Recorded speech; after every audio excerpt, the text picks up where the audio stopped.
Итак, уважаемые зрители, не ожидал я, что окажусь в городе Рыбинске. Не было в планах посетить этот город, но у меня выдалась такая уникальная возможность. Я получил приглашение посетить конференцию инновации в производстве и промышленности. Конференция посвящена была в авиации, двигателестроению. Здесь находится очень много компаний, которые занимаются газотурбинными двигателями. Ну, есть и хорошие компании, которые занимаются судостроением. И также я получил приглашение от моих заказчиков посетить их производство. Я подумал, почему не воспользоваться этим. В Рыбинске я давно хотел побывать. Будучи еще когда москвичом, я жил и часто любил выезжать в туры выходного дня. Посещал Ярославль, Суздаль, Углич, Кострому. До Рыбинска не доезжал, очень была тогда тяжеленькая логистика, и мне не хватало выходных или было лень просто доехать до этого города. Но вот я здесь, и это здорово, потому что этот город, он прекрасно ложится в историю городов, находящихся по Волге. И, в общем-то, я постараюсь сделать эту историю, начать, наверное, даже цикл записи истории городов по Волге именно с города Рыбинска. Я надеюсь, что вам понравится этот мой первый документальный фильм из цикла «История городов на Волге». Я считаю большой удачей, что судьба нас свела с Леонидом Ивановым, историком, с которым я совершенно случайно познакомился на предприятии. И я считаю, что знак судьбы, и было принято решение начать снимать фильм про город Рыбинск. Я надеюсь, что у нас все получится замечательно. Вот, даю слово специалисту. И мы начинаем от Соборной площади, одной из самых древних площадей Рыбинска. Ранее у него было другое название – Рыбная Слобода, переименованная Екатериной II в уездный город Рыбной.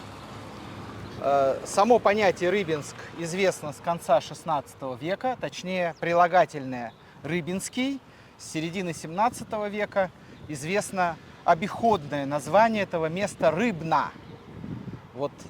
Самое интересное, что версия о том, что здесь было очень много добывалось рыбы, она верна лишь отчасти, потому что в первую очередь в устье Шексны с XV века известен огромный рыбный рынок, который функционировал 2,5 столетия подряд в XV, в XVI и в XVII веках. Но вернемся к Соборной площади. Здесь мы знаем о существовании в течение столетий 3 храмов. Первым храмом был храм Петра и Павла, посвященный, естественно, покровителям рыбаков. «Идите и сделаю вас ловцами человеков», сказано в Евангелии устами Христа. И, соответственно, речь идет о Петре. И, соответственно, первый храм был посвящен Петру и Павлу. Он остался в истории деревянным и был, видимо, разобран в последней четверти XVII века. Второй храм, который нам известен, это храм Никольский. Вот сейчас на его месте просто мы видим, растут елки. Во времена советской власти была очень грустная такая история, когда здесь был построен общественный туалет. Храм был разобран в 30-е годы во время прокладки Волжской набережной. Этот храм был зимним, и как зимний храм он известен с 1645 года. А потом он существовал как один из пределов каменного Спасо-Преображенского собора. Этот собор, он уже 3-й. Первый собор упоминается на излете смутного времени в 1610 году, причем упоминаются его священники. Но с учетом того, что один из пределов собора в 17 веке был посвящен усекновению главы Иоанна Предтечи, этот момент позволил нам сопоставить с очень интересным фактом русской истории, который широко известен, отражен в Никоновской патриаршей летописи. Это в 1553 году Иван Васильевич, царь молодой, Иван IV, или он еще не Грозный, он еще не ввел опричнину, и вообще Грозным его никто из современников не называл. Так называли его дедушку, Ивана III. Он тоже имеет отношение самое прямое к истории рыбной слободы, потому что она упоминается в его завещании именно первый раз у Ивана III в 1504 году. Так вот, в 1553 году Иван Васильевич IV, покорив Казань, вернулся в Москву и очень сильно заболел. Ну, сегодня мы назвали бы это грипп, ну, какая-то очень острая форма гриппа. Тогда это считалось неизлечимой огненной болезнью. И, соответственно, разразился династический кризис. Часть бояр не хотела выполнять указания Ивана Васильевича, присягнуть его старшему, единственному на тот момент сыну, значит, Дмитрию Ивановичу. Это не тот, который был потом в Угличе, погиб. Вообще Дмитрием не везло вот при Иване и после него.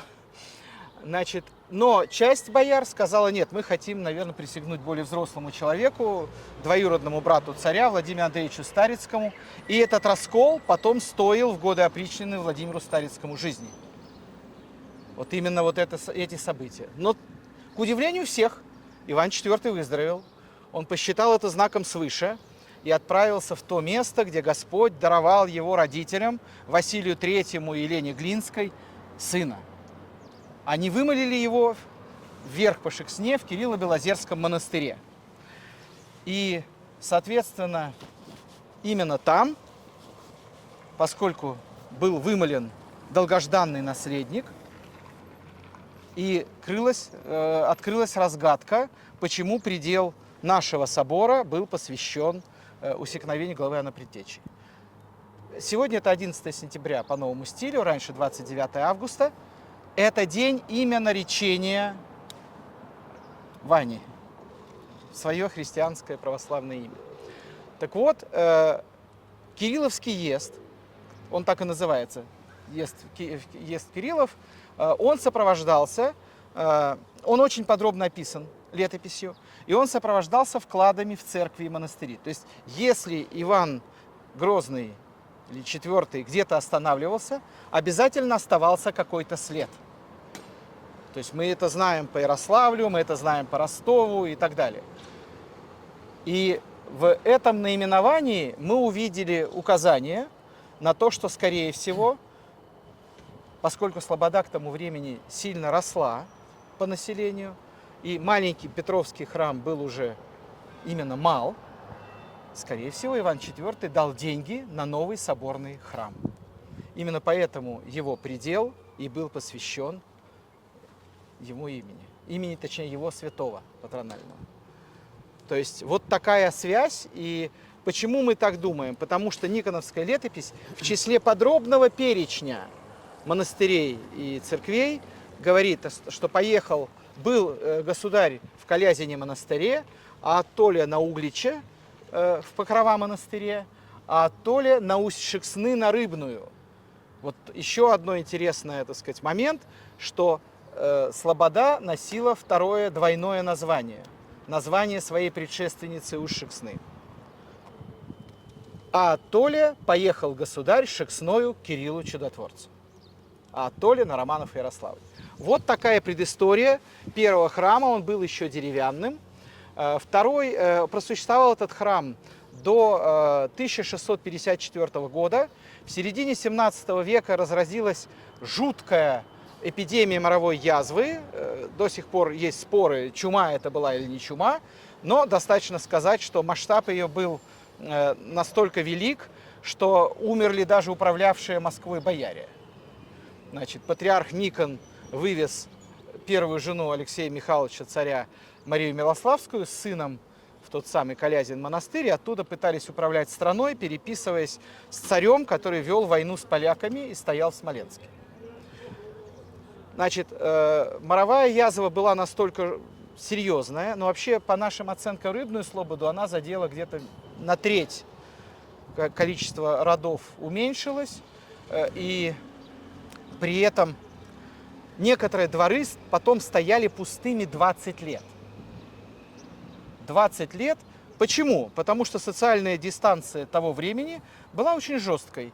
Если во дворе обнаружился заболевший, двор заколачивали, снаружи, Вместе с жильцами. вместе с жильцами, И да. они там умирали. И они там умирали, кто не умер, должен был хоронить тех, кто, значит, умер. И им перебрасывали воду и еду через... все-таки перебрасывали. Перебрасывали, да. Но тем не менее, социальная дистанция того времени была очень жестокой. Ну, это спасало, я так понимаю.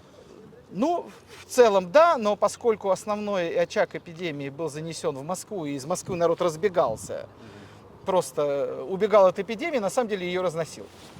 Так вот, в честь, как избавилась рыбная слобода от чумы, известно, что была принесена из выше по Волге, на границе с Молокскими землями, был основан монастырь, Югская Дорофеева пустынь в начале 17 века, значит, в первой трети, и оттуда была принесена Югская икона Божией Матери. И она проявила свои чудотворные свойства, эпидемия в рыбной слободе прекратилась. Чудеса случаются. Значит, да, и, соответственно, был заложен, вообще в эту эпидемию было заложено очень много спасских церквей, именно посвящение Спасителю, да, который спас жителей. Мы такие примеры знаем и в Ростове, и в Вологде, в Ярославле есть в аналогичных ситуациях, значит, Спасская церковь. И, соответственно, был заложен каменный храм. Именно в 1654 году, но строили его долго, построили его только в 60-х годах 17 века. Со временем он стал мал. И в начале 19 века началась долгая работа, как решить вопрос с храмом, с новым. Но сначала, на рубеже 18-19 веков, была построена вот эта замечательная колокольня. Она раньше, чем, собственно говоря, нынешний собор. На ее постройку было истрачено 1 миллион кирпичей. Нам удалось обнаружить такой документ в Российской национальной библиотеке о том, как был истрачен 1 миллион кирпичей на стройку этой колокольни. Значит, деньги на строительство, в числе прочих, пожертвовала семья городских, так сказать, голов, купцов Поповых, но в частности вот Лаврентий Попов. Из его документов мы узнали вот об этом замечательном факте. А что же сделалось со старой? А это вот интересно. На самом деле протоиерей Спасо-Преображенского собора начала 19 века, очень деятельный организатор, сейчас бы это назвали английским словом фандрайзер, да, то есть умевший собирать мирские деньги, консолидировать их на какое-то благое дело, Матвей Иванович Гомилевский, а он еще и такой рыбинский историк. Он написал первую в Ярославской губернии книгу о городах Ярославской губернии. Естественно, она была посвящена Рыбинску, и она была вручена в 1837 году цесаревичу Александру Николаевичу, будущему императору Александру II. Так вот, Матвей Иванович, значит, он что предлагал? Он предлагал построить не только новый, оставить старый холодный храм, но вокруг колокольни построить 2 храма еще дополнительно. Новый теплый храм, потому что и Никольский храм был тесным, и новый холодный храм. Сохранился план площади, где этот момент обсуждался. Было набрано уже первые 70 тысяч рублей пожертвований. Но в результате определенных событий в семье Матвея Ивановича Гомилевского, смерти его дочери, он ушел на пенсию. Он сосредоточился, сначала думал уйти в монастырь, но сосредоточился на воспитании внучек.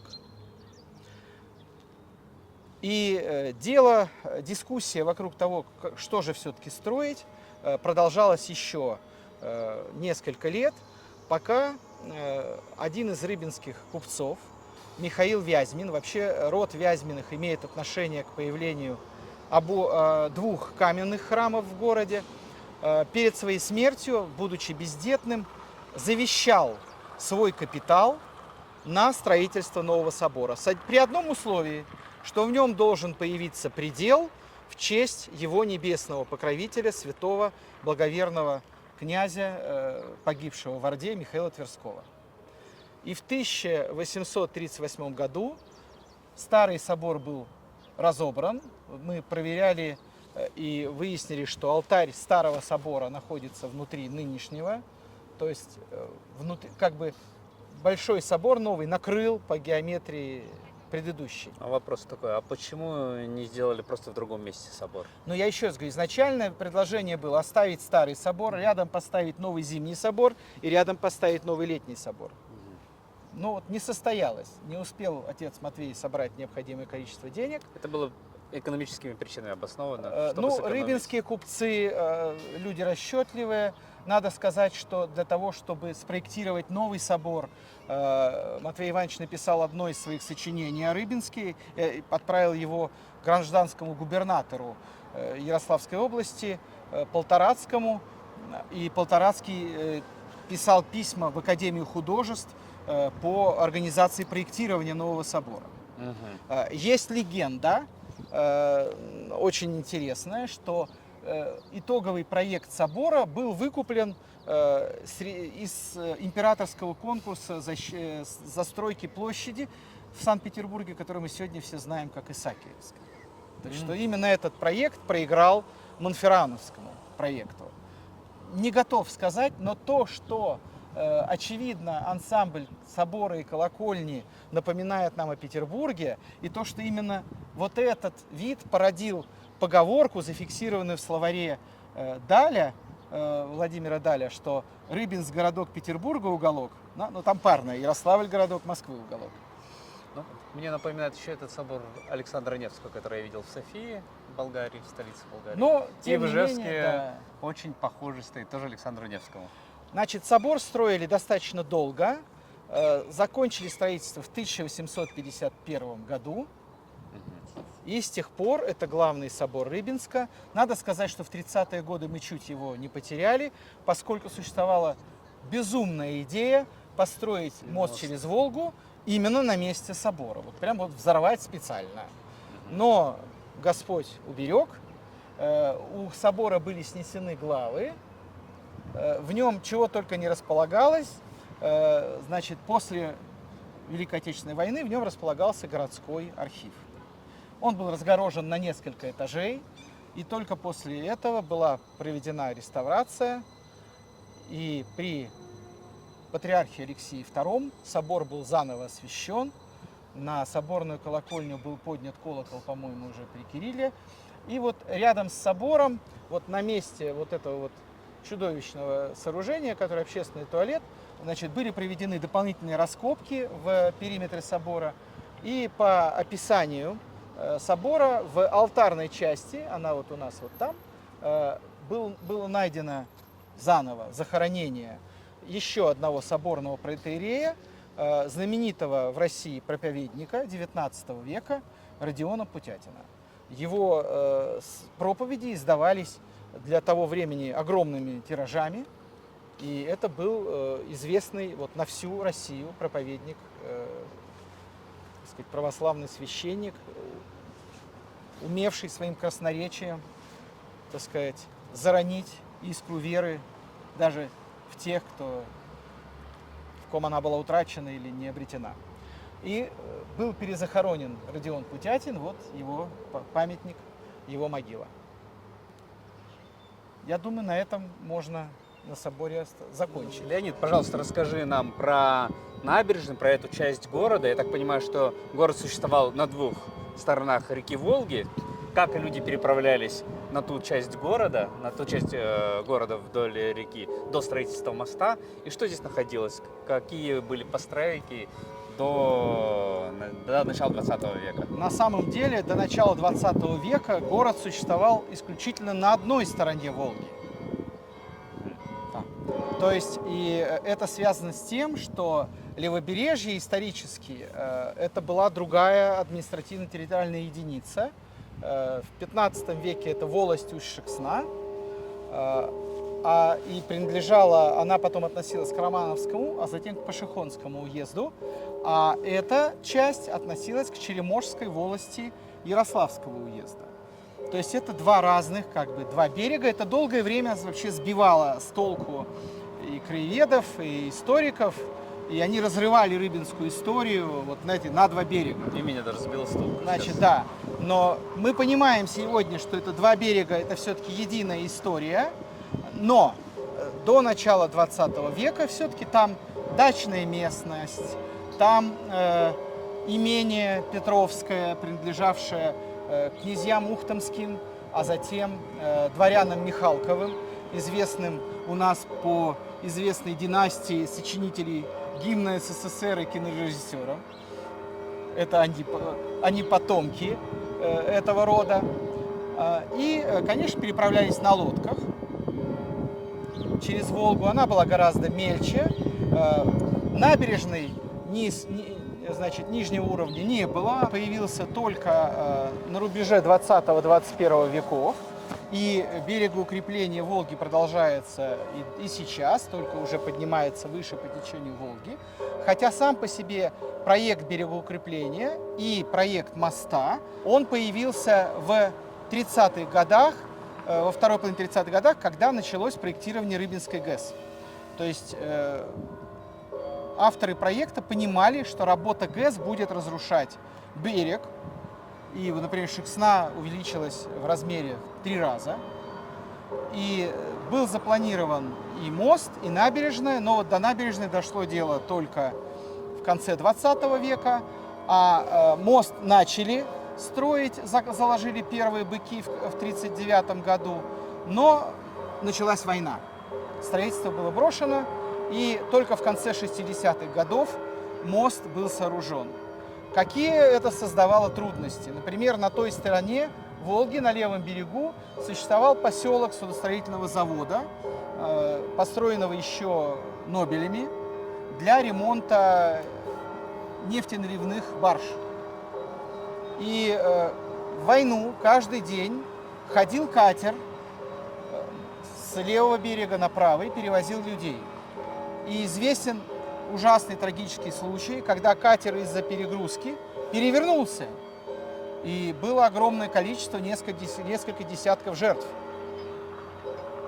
А перевернулся он во время эвакуации вынужденно? Или Нет, он перевернулся только потому, что народ торопился. Да. И за счет нарушения центра массы он перевернулся кверх дном, и все, кто находились в трюме, погибли. Понятно. Вот такая вот трагическая история для всего Заволжья. И есть на Заволжском кладбище братская могила этих погибших. Причем утонули не только взрослые, но и дети. Ну, понимаю, да. Значит, сама по себе. Итак, когда не было нижнего яруса Волжской набережной, верхний ярус, вот мы видим вот эти бетонные столбы, это 30-е годы 19 века. Значит, а нижним ярусе, это был рабочий ярус. Здесь разгружались суда, перегружались. Почему, собственно говоря, возникло вот это уникальное явление Рыбинская пристань? Во-первых, сначала это было вообще место покупки судов, формирования команд, расчета с командами. И это относится к 50-м годам 17 века. Ну, насколько я знаю, здесь применялась бурлацкая тяга. В самой Слободе проживало 7 тысяч людей, а во времена начала судоходства здесь собиралось до 150 тысяч всех артелей рабочих, тех разгружал. Это явление 19 века. Значит, началось это все в 18 веке, но я подчеркиваю, что сам по себе феномен пристани Рыбнослободской, это феномен, связанный с отгрузкой рыбы к царскому двору. Все пристани, появившиеся вот и в Рыбной Слободе, и выше по Шексне, они заполняли рыбу в прорезные лодки. То есть по дну лодки проходила прорезь, лодка затапливалась в воду, но не целиком, как бы у нее бортики оставались. Туда запускалась живая рыба, и в таком виде она ехала вверх по Волге, а потом по Яхроме до Дмитрова, где выпускалась в так называемые Дмитровские пруды и ждала своей очереди на подачу к царскому столу. Санкт-Петербург. Здорово. Не к Санкт-Петербург, еще в Москву. Еще в Москву, ух ты. Вот. А вот Санкт-Петербург, это уже, так сказать, 18 век, когда заработала Вышневолодская система. В 1709 году она была окончательно запущена. мы нашли в Российском архиве древних актов первый, самый древний документ, скажем, самый ранний документ, упоминающий о покупке уже хлеба в Рыбной Слободе, 1715 год. Это буквально вот совсем недавно произошло, вот мы такое открытие сделали. И весь 18 век доля хлеба в торговом обороте Рыбнослободской пристани постоянно увеличилась. С 30-х годов из документов Рыбнослободской таможни следует, что самые популярные товары – это зерно и мука, пшеница и рожь. Но кроме этого был овес, горох, везли и мясо, и, значит, шубы. Самым интересным рекордом по перевозке в Петербург является груз. На одну барку загрузили 25 тысяч яиц. То есть на самом деле в 18 веке уже Рыбнослободская пристань начинает играть ключевую роль в снабжении Петербурга продовольствием. Причем первый указ Екатерины II, который посвящен Рыбной Слободе, он посвящен именно проблеме, связанной с ценами на продовольствие. Это указ 1765 года, также совсем недавно нами исследованный. Причем этот указ был очень репрессивный. Екатерина II старалась экономическими мерами заставить рыбнослободцев делать лодки более дешевыми, то бишь из пильных досок, а не расклинивать бревна на 2 доски, а распиливать на 4. То есть, потому что если бревно на 2 доски, то лодка дороже, хлеб дороже, в столице продовольствие дорожает, того, гляди, голодный бунт будет. Вот такие вот меры принимала, так сказать, императрица. Вполне себе рациональные, хотя и очень жесткие. Здорово. Но зато прогресс экономики, прогресс... Ну, у нас государство всегда, да, самый такой либерал, да, считается русское государство. Но вот такой вот был либерализм там, через кнут. Ну и ладно. Зато Питер был накормлен, и голодные бунты... Ну вот к нам присоединяется Оксана Сергеевна, которая знает все про 19 и 20 век. Доброе. Ничего страшного. Значит, что мы успели, о чем успели рассказать? Мы успели рассказать про соборы, про все церкви, которые там были. Я успел рассказать про мост и немножко про Рыбнослободскую пристань. Про мост что? Про мост я тебе рассказал все, включая перевернувшийся корабль в войну, катер. Чего? Но мост, но он не здесь. Где? Катер-то там перевернулся. Не там, а вот там, ну не важно. А. Не важно. А вопрос, немцы же сюда не дошли, да? Немцы не дошли. Здесь и не бомбили даже. Бомбили. 1024 бомбы авиационные. Вот это вот она может рассказать много, хорошо. Ну ладно.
Оксана Сергеевна, историк, присоединилась к нам только что, и она нам расскажет про облик современного Рыбинска, который закладывался, как, насколько мне удалось вычитать из источников открытых в интернете и в книжке про Рыбинск, со строительства здания биржи.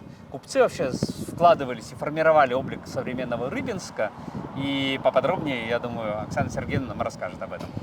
Действительно, 19 век – это золотой век для торговли города Рыбинска. И, конечно же, главными действующими лицами это были купцы с их торговлей. В основном они у нас занимались оптовой торговлей хлебом, поскольку те товары, которые не прошли до пункта назначения в летнюю навигацию оставались у нас на зимовку, а это в основном было хлеб, как тогда называлось зерно, мука, оно хранилось в больших мешках, в наших складах.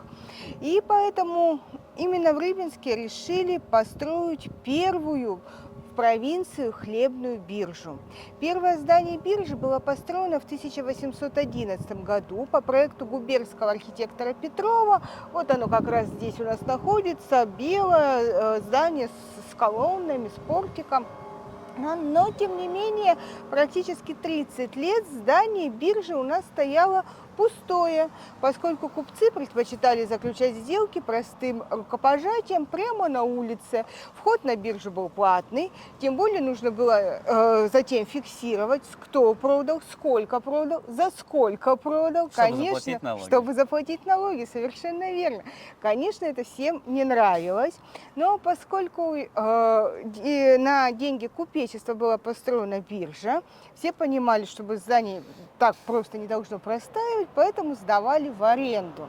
И вот в 1841 году наш город посетил император Николай I, он посетил биржу, и каково же было его удивление, когда он увидел, что в одной части биржевого зала находится полицейский участок, а на противоположной стороне находится винный склад. Такое соседство императору абсолютно не понравилось, и он повелел учредить биржевой комитет. И вот биржевой комитет так повел дела, что в начале 20 века всех желающих зданий биржи уже не могло вместить. Поэтому и решено было построить новое здание биржи, которое находится вот за моей спиной. Оно было построено в 1912 году. Но для того, чтобы биржевой комитет работал правильно, собирал налоги, фиксировал все это. Поэтому первыми председателями биржевого комитета были наши городские головы, которые отвечали именно за работу биржи. И биржа стала хорошо функционировать. В начале 20 века биржевое общество собирало купцов со всей Волги.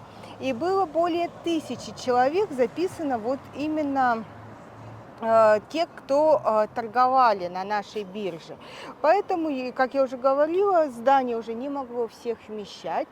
Здание работало, кстати, только лишь летом, в летнюю навигацию. Дальше опять сдавалось под особые нужды городские. Но вот архитектор из Москвы в то время был архитектором дворцового управления Александр Васильевич Иванов. Он построил здание в 1912 году. Оно, к сожалению, не было торжественно открыто. Все ждали, когда в 1913 году будут отмечать и 300-летие дома Романовых, и когда откроется летняя навигация. И тогда уже действительно даже хотели пригласить Федора Ивановича Шаляпина для выступления. Но в марте месяце, как наша погода всегда непредсказуема во все времена, случилось внезапное вскрытие Волги. Начался очень страшный ледоход, но в 1912 году так случилось, что не все корабли смогли уйти в безопасное место на зимовку. И поэтому решено было в устье Шексны на Волге, на левом берегу устроить вот зимовку судов. Построили большие ледорезы, которые должны были защищать как раз суда от ледохода, но буквально за несколько секунд все это было срезано, и 262 судна потерпели крушение. Были и человеческие жертвы, и поэтому решили, что торжественного открытия нового здания биржи в Рыбинске не будет. Тем не менее, в этом здании биржа просуществовала всего лишь 4 года. В 1915 году была введена государственная монополия на хлебную торговлю, и поэтому надобность биржи отпала. Но для того, чтобы здание не простаивало пустым, здесь сделали сначала госпиталь, это уже была Первая мировая война, да, причем госпиталь для раненых пленных австрийцев. тогда городское население стало возмущаться, почему мы в таком красивом здании лечим наших врагов. Поэтому вторую часть здания отдали под госпиталь для русских солдат. И там не переубивали друг друга? Нет, началось наоборот братание. Да, медсестры, которые ухаживали как за австрийцами, так и за русскими солдатами, влюблялись, да, были такие амурные истории. Ну а в основном это были купеческие дочери, купцам это совсем не нравилось, но тем не менее... Вот в Первую мировую войну здесь был госпиталь. А поскольку купцы все-таки у нас очень прагматичные, понимали, что только лишь летом это здание работает, а зимой, чтобы оно не простаивало, здесь устраивали выставки, лекции, устраивали маскарады. Часть здания сдавали под банк, под страховые общества, то, что необходимо было для торговли. Ну и вот как раз вот это заложило дальнейшую историю этого здания, поскольку именно в этом здании в 1918 году, 2 марта, была провозглашена советская власть. Здесь был исполком солдатских и крестьянских депутатов рабочих в этом здании. А с 1921 года, когда мы стали Рыбинской губернией, Рыбинск был губернским городом 2 года, здесь располагалась самая большая больница. Тогда она была губернская, а затем это была городская больница имени Пирогова, 60 лет, да, то есть вот история госпиталя, она перенеслась в больницу. Затем в этом здании хотели сделать речной вокзал, все логично, Волга рядом, ресторан, да, гостиничные номера, все было хорошо, но случилась перестройка, у речного порта денег не хватило для осуществления этой идеи, и поэтому городские власти предложили это здание музею. И вот с 1993 года в этом здании находится Рыбинский государственный историко-архитектурный и художественный музей-заповедник, историческая экспозиция и картинная галерея. Я был в этом музее, прекрасный музей. Я удивился, что здесь и Шишишкина, и Вазовский, Да. в оригиналах, и картину 1751 года, еще петровских времен, неизвестных художников. Замечательный музей, рекомендую к посещению. А вообще вопрос такой. Я когда путешествовал по Самаре, очень интересный был историк, и забыл его имя, потом напомню. Он рассказывал то, что в Самаре существовала целая торговая хлебная мафия, которая бедных крестьян обворовывала. У них были даже такие схемы, крестьянин спускался вниз по набережной с этими пудами воза. Ему говорили: а вы знаете, мы договаривались там наверху по рублю, но здесь уже стоит 15 копеек. И он такой: как так 15 копеек? Говорит: ну иди, вези обратно. Тебя уже, если ты договоришься. Да, и все люди, все извозчики говорили: не пойдем. И бедному крестьянину проходилось продавать свой хлеб по 15 копеек. Так неужто, почему проставила биржа? Здесь не было таких мошеннических схем, какие были в те же времена в Самаре. В литературе, в источниках я такого не встречала, скорее всего, что, конечно же, были. И вот в Рыбинске торговцев хлебом, биржевых маклеров, или как мы сейчас их называем, брокеры, иногда называли беломученики. Почему они беломученики были? Потому что весной, когда еще не пришел из Самары хлеб, а запасы у нас хлеба есть, но они, понятно, ли пролежали целую зиму, может быть, уже некачественные, и их надо было тоже продать. Поэтому искали вот таких жертв, кому можно было продать прошлогодний товар перед тем, как придет новый.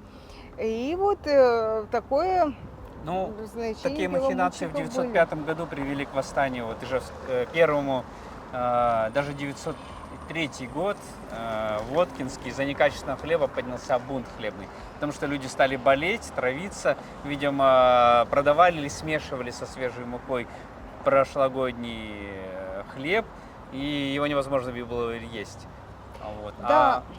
И бунт, по-моему, он распространился даже на 905 год. Это было связано как раз со спекуляцией со хлебом.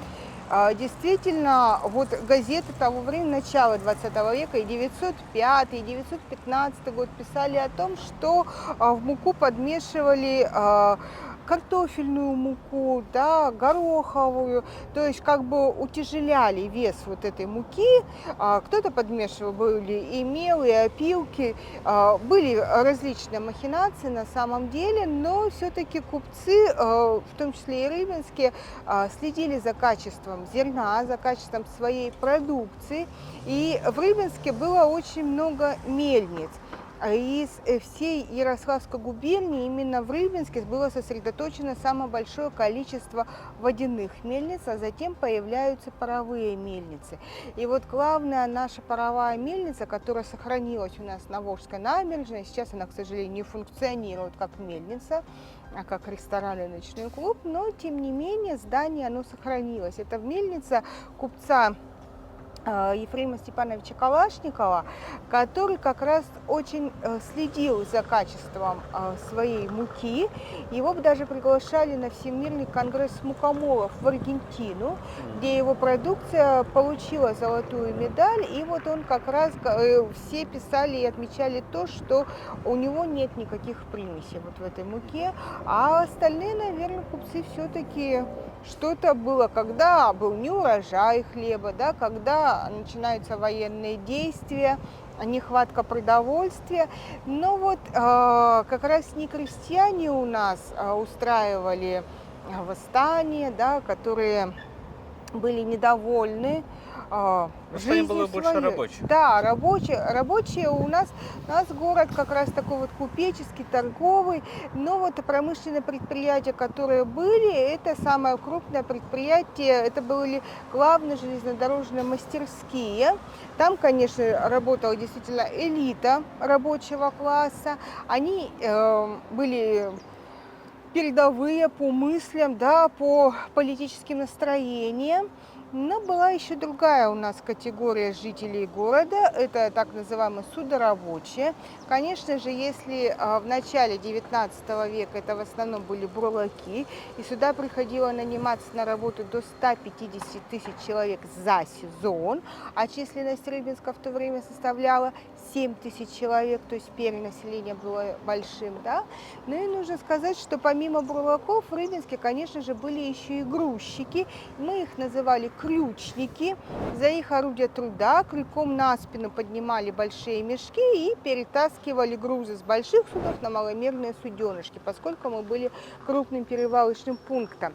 Так вот, когда появилась железная дорога в 1870 году в городе Рыбинске, и грузчиков уже называли катали, да, то есть они на тележках катали у нас, и они подняли бунт за то, что мало платят. Но несколько дней восстание как бы было, такое очень сильное, то есть вся работа в Рыбинске встала на пристанях, на железной дороге, и купцы были вынуждены пойти на уступки, тем самым как раз вот наши грузчики были. Это была забастовка, не восстание, это, наверное, да, конечно же, просто забастовка. стачка, не так выразилась, да, забыла слово. Просто в Воткинске пришлось вызывать казаков и подавлять восстание. Да, все закончилось не стрельбой, а мордобоем, но прямо казаки хорошо так всех это высекли, за что заслужили народную любовь. Ну, здесь такого у нас не было, были такие вот такие восстания, наверное, волнения, как правильно это называются. Ну, вот удивительно, просто биржа почему не регулировала ни закупку хлеба, не защищала крестьян от продаж. Точнее, она должна и защищать, и защищала. Почему все-таки старались 30 лет ее в обход? Только из-за налогов? Или все-таки не было здесь такого мошенничества? Ну, потому что это было начало еще торговли, да, вот централизованная торговля, начало 19 века. А во второй половине 19 века наш Рыбинский биржевой комитет очень много брал на себя функций, в том числе и городских, и, я бы сказала, общегосударственных. Так наш Рыбинский городской биржевой комитет еще и смотрел за качеством каналов, искусственных водных систем, в том числе вот он следил за уровнем воды в Мариинской водной системе, лоббировал свои интересы, выбивал средства, как бы мы сейчас сказали, федеральные, для того, чтобы все торговля это осуществлялась в центре России, северо-западом. Была речная полиция, которая регулировала как раз все споры на воде, которые следили за тем, чтобы не было пожаров на судах, вот за этим тоже следили, смотрели котировки цен на других биржах, как-то выравнивали, за этим тоже следили. Ну и вот этим как раз занимался председатель биржевого комитета. Понятно. Ну ладно, думаю, достаточно, наверное, про Давай. биржу. Значит, Оксана Сергеевна, расскажите, здесь Красная площадь. Расскажите нам, почему она красная. Расскажите, какой памятник здесь был. Насколько я знаю, здесь был памятник Александру II. Что потом располагалось, когда его при советской власти убрали? Нашли ли этот памятник там? Всем тоже интересно. Расскажите, пожалуйста, вот с самого начала. Да, мы находимся с вами на нашей Красной площади. В Рыбинске такая площадь тоже существует с таким же названием. Но получила она свое название из-за того, что одну часть площади обрамляет Красный мануфактурный гостиный двор. До 1914 года площадь носила название Торговая. Здесь крестьяне с окрестных деревень продавали свой нехитрый товар. Но все изменилось в 1914 году, 5 мая, когда у нас появился первый памятник в городе Рыбинске. Он был создан на народные деньги, была подписка совершена, и любой желающий мог внести свою лепту на установку памятника царю-освободителю Александру II. Поскольку наши купцы начала 20 века это были вчерашние крепостные крестьяне, и они в благодарность об отмене крепостного права решили установить вот этот памятник. Да, вот, извините, перебью. Даже я в этом музее вычитал, что у самого крупного купца или купчихи было 17,5 тысяч крепостных. Так ли это? Я когда на свой дел подписал вольную, за 2 года освободив их в вольные хлебопашцы. Это была графиня Анна Алексеевна Орлова-Чесменская, дочь знаменитого Алексея Орлова, да, героя Чесменской битвы. И здесь как раз были ее владения, в том числе она была богатейшей помещицей своего времени. И вот задолго до отмены крепостного права в 1830 году она действительно освободила своих крестьян, но освободила своих крестьян она не просто так, не бесплатно, а за большой выкуп. Крестьяне выкупились за 1 000 000 рублей. То есть кто-то, конечно, не мог выкупить свою семью, более успешные выкупали своих соседей, и те затем выплачивали им вот Понятно. этот выкуп. Но Ну, тем а не теперь менее, вернемся, да. да. Вот, к памятнику Александру Освободителю. Да, памятник Александру Освободителю появился у нас в 1914 году. Автором его являлся скульптор, наш земляк, уроженец Ярославской земли Александр Михайлович Опекушин. И самое известное его произведение – это памятник Александру Сергеевичу Пушкину в Москве. И по всей стране были его произведения. Так вот, наш памятник Александру II, это было его последнее произведение. Памятник был выполнен из бронзы, высотой около 3 метров. Ну и нужно сказать, что постамент выполнен санкт-петербургской фирмой «Маран» из гранита, финского гранита, 32 камня. Они углублены, постамент заглублен в землю на 1,5 метра. Поэтому, когда в 1918 году памятник Александру сначала завернули в рогожу, а потом свергли и отправили на переплавку в Петроград, в то время уже так город назывался, на Неве у нас, да, то вот как раз видно, что хотели и постамент уничтожить, но не получилось. Поэтому для того, чтобы постамент не стоял пустым, в 3-дневный срок рабочие железнодорожных мастерских И художники пролеткульта придумали памятник «Освобожденный труд». На наковальню припаяли серп и молот. И вот с 1918 по 23 год находился здесь такой памятник. Зафиксированы события, митинги вокруг вот этого памятника, с такого очень странного, да. В 1923 году у нас появился первый на этом месте памятник Владимиру Ильичу. Это был бюст, голова из мраморной крошки, покрашена белой краской. Был выполнен скульптором Алексеевым. Ну, вот такой памятник здесь простоял до 1934 года. Затем появился Ленин классический, как мы его можем назвать, да, в костюме тройки, с поднятой рукой, показывающий, где светлое будущее нас ожидает. Такой памятник здесь находился до 1959 года. А вот в 1959 году, как вспоминают наши старожилы, шли они на работу. Ильич показывал, куда надо идти, а когда вернулись с работы, Ленин в Зимнем оказался, как мы его называем. Да. Вот он здесь в шапке-ушанке. Везде есть Ленин в кепке. И я, по-моему, вообще первый памятник в жизни вижу, где Ленин. Нет, есть памятники, где Владимир видел Ильич в зимней одежде, но он у нас здесь интересен тем, что он статичен, да, он не в движении. Обычно пальто расстегнуто, распахнуто, да, что Владимир Ильич куда-то идет, направляется. А здесь вот стоит и тихо смотрит на все происходящее вокруг. Автором является народный художник Дагестана Хасбулат Аскар Сарыджа. И вот такой вот интересный памятник из бронзы здесь у нас находится вот с 1959 года. Ходили веяния, такие идеи о том, что надо восстановить памятник Александру II. Даже устраивали экспедиции в Волгу, водолазы были, да, исследовали дно Волги, поскольку по одной из легенд памятник Александру был утоплен. Но мы знаем, что велись переговоры нашими городскими властями о стоимости переплавленной бронзы, и все-таки традиции купеческого города в советское время тоже перешли у нас, поэтому я думаю, что все-таки осуществили вот эту переплавку, а вырученные деньги пустили на городское хозяйство. Ну, просто во многих городах, даже вот откуда я приехал, в Ижевске, мы до сих пор ищем бронзового орла, где-то ищут крест, где-то ищут колокол, а везде ищут что-нибудь. И здесь такая легенда, что затоплено золото, сокровища, символы, Безусловно.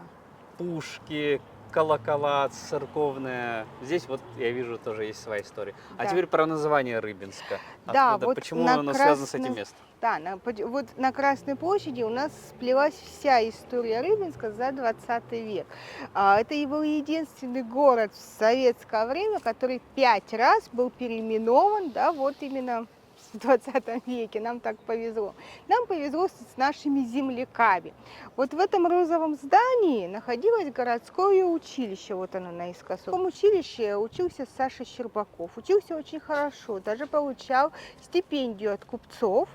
Но вот в 1918 году он стал одним из первых комсомольцев города Рыбинска, сделал головокружительную политическую карьеру. Он работал в Донецке, в Иркутске, в Казахстане. Но вот пик его карьеры случился в 30-е годы, когда, как бы мы сейчас сказали, был он мэром города Москвы. И вот в Великую Отечественную войну он тоже занимал большое количество постов. Он был председателем Софинформбюро. Ни одна сводка с фронта не выходила в эфир без его визы. Он был политруком Красной Армии. Плюс еще на его плечи легла эвакуация предприятий из Москвы, населения, правительства. Да? И вот когда 9 мая 1945 года все праздновали победу, а сердце этого человека сказало: хватит, ты свое дело сделал. 10 мая 1945 года Александра Сергеевича не стало, были торжественные проводы организованы, и вот решили увековечить его имя. В Иркутске появился Дом пионеров имени Щербакова, в Донецке появился парк культуры имени Щербакова. Ну а поскольку Александр Сергеевич родился в городе Рыбинске, Тогда решено было, что город Рыбинск будет называться городом Щербаковым. И вот с 1946 по 1957 год мы носили такое имя. Затем, после 20-го съезда партии, нам вернули историческое название. С 1957 по 1984 год мы назывались городом Рыбинском. Но вот в этом желтом здании, которое находится на Красной площади сейчас, да, находился речной техникум, в котором учился Юрий Владимирович Андропов. Председатель КГБ долгое время, да, глава нашего государства. И вот здесь уже не стали ждать целый год после смерти Юрия Владимировича. Он умер в феврале 1984 года, а в марте месяце мы в одночасье проснулись в городе Андропове. И с 1984 года по 1989 мы назывались Андропов, но в 1989 году по многочисленным просьбам трудящихся нам вернули историческое название Рыбинск. Но вот все наши перипетии остались в наших семейных архивах. Можно было родиться в Щербакове, вот как мама у меня родилась, в Щербакове написано, да. Я родилась в Рыбинске, а брат у меня родился в Андропове. Самое интересное, мы все родились в одном роддоме. Ну, это нормально. То есть вот такие вот интересные истории про наш город Есть такой Рыбинск. анекдот. Я Да. родилась в Ленинграде. Ленинград? Оказался, например, беженцы. Ленинград остался, да, вот в паспортах, а вот город Рыбинск, город Андропов и Щербаков при смене паспорта исчез из официальных документов. Только лишь вот такие документы о рождении, об учебе, вот они остались. Понятно, ладно, спасибо большое. Ну что, двигаемся дальше? Да. Значит, здесь самое старое здание, самое, ну не первое, но самое старое сохранившееся здание в городе Рыбинске. Вот. Не совсем так. Это самое старое каменное строение гражданской архитектуры, поскольку самое древнее наше здание – это здание Казанской церкви 1697 года. А вот это здание дошло до нас в 70-х годов 18 века. Принадлежало оно купцам Поповым. Алексей Попов был депутатом уложенной комиссии при императрице Екатерине II, и он построил каменный дом, причем построил сразу же железные ставни, железная крыша и железное стропила. И вот это все спасло от многочисленных пожаров, да, вот этот дом. Дом у нас он стоит очень интересно, необычно, поскольку по регулярному плану императрицы Екатерины II все улицы в городе Рыбинске должны быть строго параллельно или строго перпендикулярно Волге. А вот этот дом стоит как бы под углом главной нашей улицы, Крестовой, которому дому так и хочется сказать, как в сказке: избушка, избушка, повернись к лесу задом, а к нам передом, поскольку фасад выходит вовнутрь, во двор. Тогда он строился еще до регулярного плана. Как хотели, так и строили, все было хорошо. Но вот после принятия регулярного плана купцы пришли к Поповым и сказали: ну, как бы, надо бы выровнять дом-то. Но поскольку купцы Поповы занимали посты, были в том числе и городскими головами, поэтому купцы подумали, посмотрели, сказали: ну, вроде бы он не мешает. Но только, пожалуйста, сделайте хозяйские постройки вот на главной улице, чтобы выровнять перспективу. И улица Крестовая у нас действительно прямая, и дом Поповых у нас не мешает. Да, и вот до наших дней он дошел практически в неизменном виде. Здесь теперь находятся различные магазины, конторы, ну и в советское время тоже располагались конторы, которые, в принципе, и спасли дом от разрушения. Но вот если вот так жили в нашем городе купцы, это купеческий дом, да, то вот рядышком дом трехэтажный принадлежал крестьянину Артемию Седову, который пришел к нам из Вологодской губернии.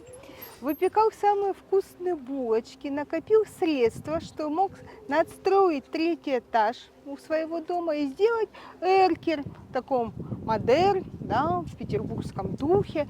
И сделал уже доходный дом. Так что вот так жили купцы, а вот так жили крестьяне в городе Рыбинске. Со вкусом, я смотрю. Для крестьянина у него очень хороший вкус. Да. И очень творческий подход. Он чем-то напоминает мне здание Зингер. Да, Санкт-Петербурге совершенно вот эти верно. вот. Но это в то же самое время и строилось. Ну, ну, видимо, Поэтому я и подсмотрел. говорю, да, вот эта чешуйчатая крыша, вот этот круглый эркер, который вот было очень модно. Мгм. И наши купцы ездили в Петербург, знали вкусы петербуржцев, и их к себе переносили Ну, тоже. такой здесь уменьшенный, да, вот на Да. этой Красной площади такая уменьшенный такой Петербург, на 2 этажа ниже, но гостиный двор очень похож на Да, петербургский. безусловно. Поэтому Здорово. у нас есть такая поговорка: Рыбинск городок, Петербурга уголок. Поскольку очень много петербургских архитекторов у нас оставили здесь свой след. Это и Карл Иванович Росси, и Альфред Пароланд, и Иоса, Сима Минаш, да, Авраам Мельников и многие другие. Понятно. Ладно, спасибо большое. Да, Ну что, пожалуйста. Ты не уходи. Мы сейчас тебе расскажем леденящую душу историю про российский бизнес 18 века. Давай. ну что ж, Леонид, я так понимаю, что не только вот про Самар я знал, что Самары были криминальные картели, даже были свои фавелы, в которые не совалась полиция. Это все еще было во времена молодого Ульянова, Ленина. Он там начинал свою юридическую карьеру в этих разборках. Здесь, я так понимаю, тоже есть своя история, свои экономические сговоры и свои экономические войны. Расскажи, пожалуйста, об этом. Вообще династия Поповых это династия предпринимателей. И хотя они при этом многие занимали вот земские посты в управлении в городском, тем не менее даже статус депутатской неприкосновенности, дарованный Екатериной II при созыве уложенной комиссии, один раз Попова практически не спас.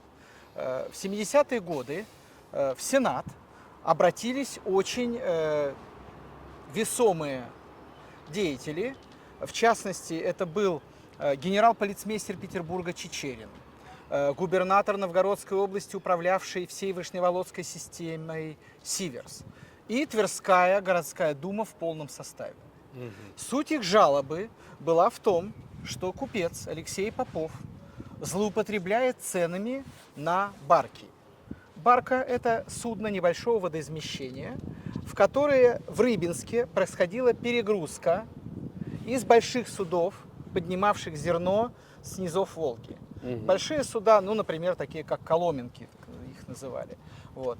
И вот была такая жалоба, была учреждена сенатская комиссия, ну, вот везет Рыбинску на сенатские комиссии. Вот первая разбиралась, почему лодки делают с помощью клиньев и бревен, да, и они пилят. А вторая вот разбиралась с Поповым. Была, значит, отправлена специальная солдатская команда, офицерская команда, и она установила, что Попов завышал якобы цены, и объем товара, так сказать, судоходного, на который завышалось, это 1000 барок за навигацию и 75 коломен. Это чудовищная цифра. И тут произошло очень неожиданная вещь. Рядом с Поповым встали еще 3 рыбинских купца и говорят: подождите, это не только барки Попова, это еще и наши барки. По сегодняшнему уголовному законодательству это называлось бы организованная преступная группа, чтобы вело бы к увеличению ответственности. Но в тот момент это было смягчающим обстоятельством, и поэтому расследование против Попова было прекращено. Мы совсем недавно обнаружили материалы этого дела в Сенатском архиве, в Российском архиве древних актов, и планируем в ближайшее время об этом рассказать поподробнее. Об этом можно сделать, я так понимаю, отдельный сюжет. Ну, конечно. История криминального сговора. Но тем не менее, на царской самом Руси. деле, конечно, Поповы знамениты не этим. Я уже рассказывал о колокольне, который построил Лаврентий Алексеевич Попов вот за миллион кирпичей на его средства. А их правнук Алексея Попова, Александр Попов, прославился еще одной вещью. У него была коллекция документов, оставшихся от деятельности городской администрации тогдашней. Все дело в том, что долгое время у Поповых располагалась в силу пожароопасной обстановки городская дума. И ее архив располагался в их здании. И, видимо, так сказать, часть архива попала в руки Поповых, ну, в том числе и по должности, как городских голов. И Александр Попов в 40-е годы 19 века, в конце 40-х годов, показывает эту коллекцию документов знаменитому писателю, поэту, публицисту, славянофилу Аксакову Ивану. Он очень заинтересовался этими документами, но поскольку он был в Рыбинске как чиновник, он не мог ее как бы купить в открытую, он попросил содействия одного из ярославских, романово-борисоглебских крестьян, ставших купцом, Егора Васильевича Трехлетова.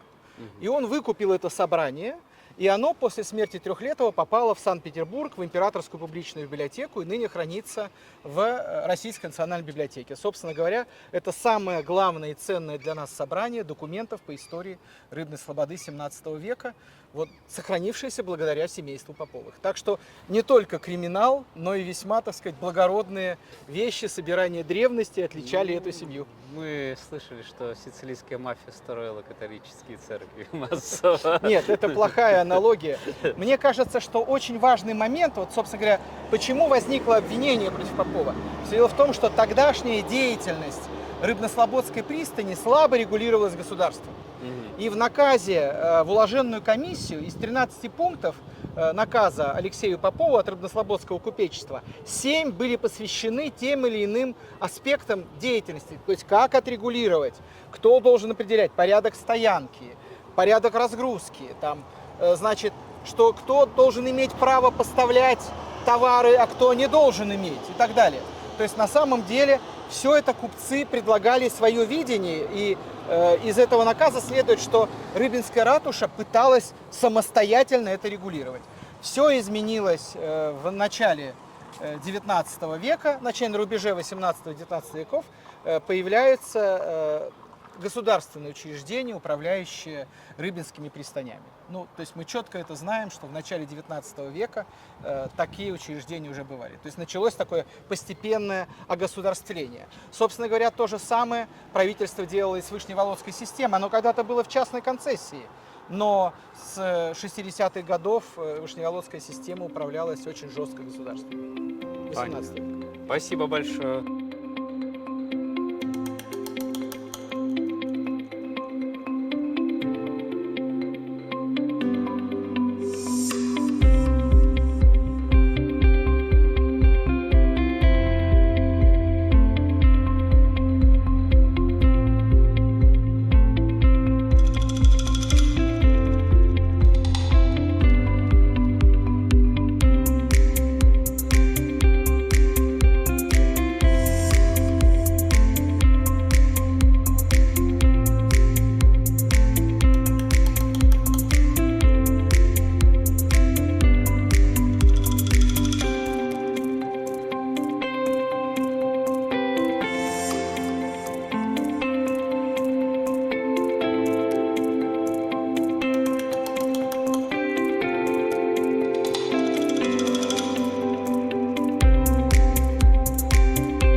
Успел прочитать только 130 страниц вчера, перед сном. Какой книжки?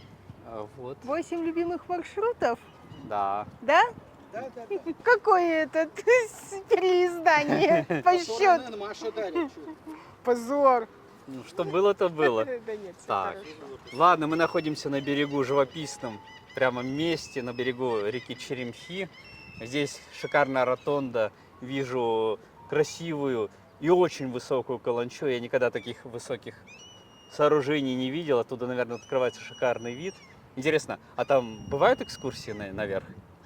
Иногда действительно гостей пускают на эту каланчу, но сейчас она в таком не очень хорошем состоянии находится, ну и вообще-то объект МЧС, поэтому действительно вход ограничен. Ну вот на этом месте каланча у нас уже вторая по счету. Первая каланча, как это ни удивительно звучит, Сгорела. в 1911 году сгорела, и мы насмешили всю Россию. Вестовой смотрел, нет ли пожара в окрестностях, а под собой просмотрел. Все дело в том, что вместе с пожарным депо находился полицейский участок. И, по всей видимости, кто-то уничтожал улики против себя, но сжег и каланчу. Даже сохранились фотографии вот этого пожара. Можно было вызывать уже пожарных по телефону. Телефонная связь была в городе Рыбинске. Но наши купцы-консерваторы сказали, нет, нам нужна каланча.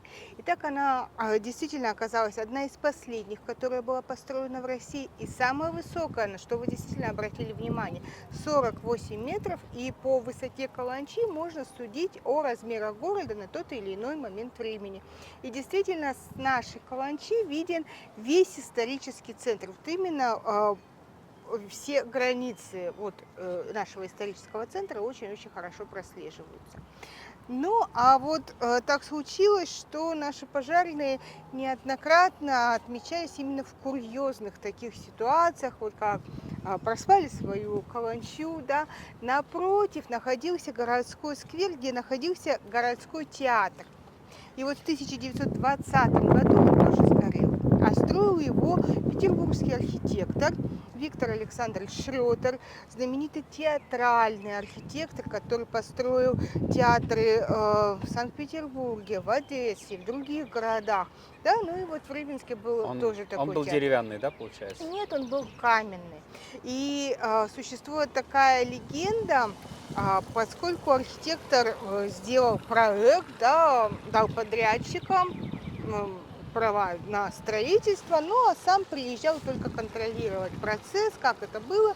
И вот когда купцы посмотрели, что вышли из сметы, а строили из красного кирпича, и в принципе стояло все нарядно, красиво, и купцы сказали, ну тогда штукатурить не будем, сэкономим.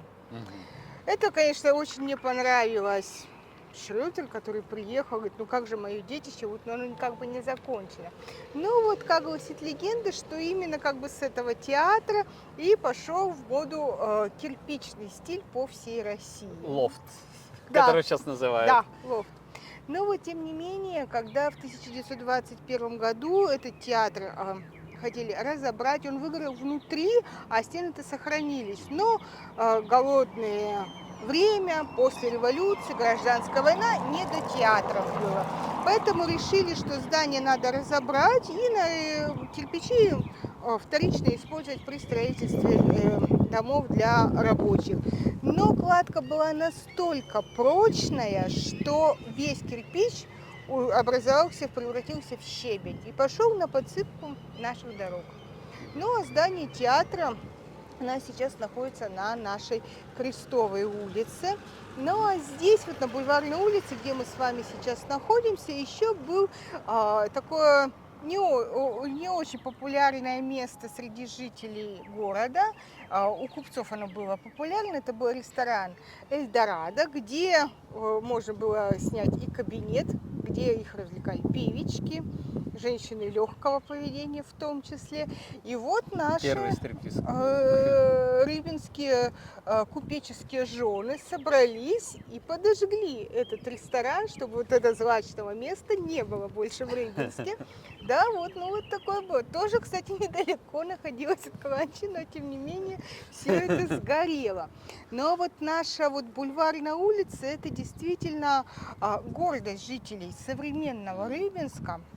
Мы выиграли грант Минстроя и восстановили вот эту улицу в старинном стиле, да, выложили каменку, сделали, построили буфет не тот Эльдорадо не восстановили, а вот такие буфетики стояли в начале 20 века, где продавали лимонады, чай, да, прохладительные напитки.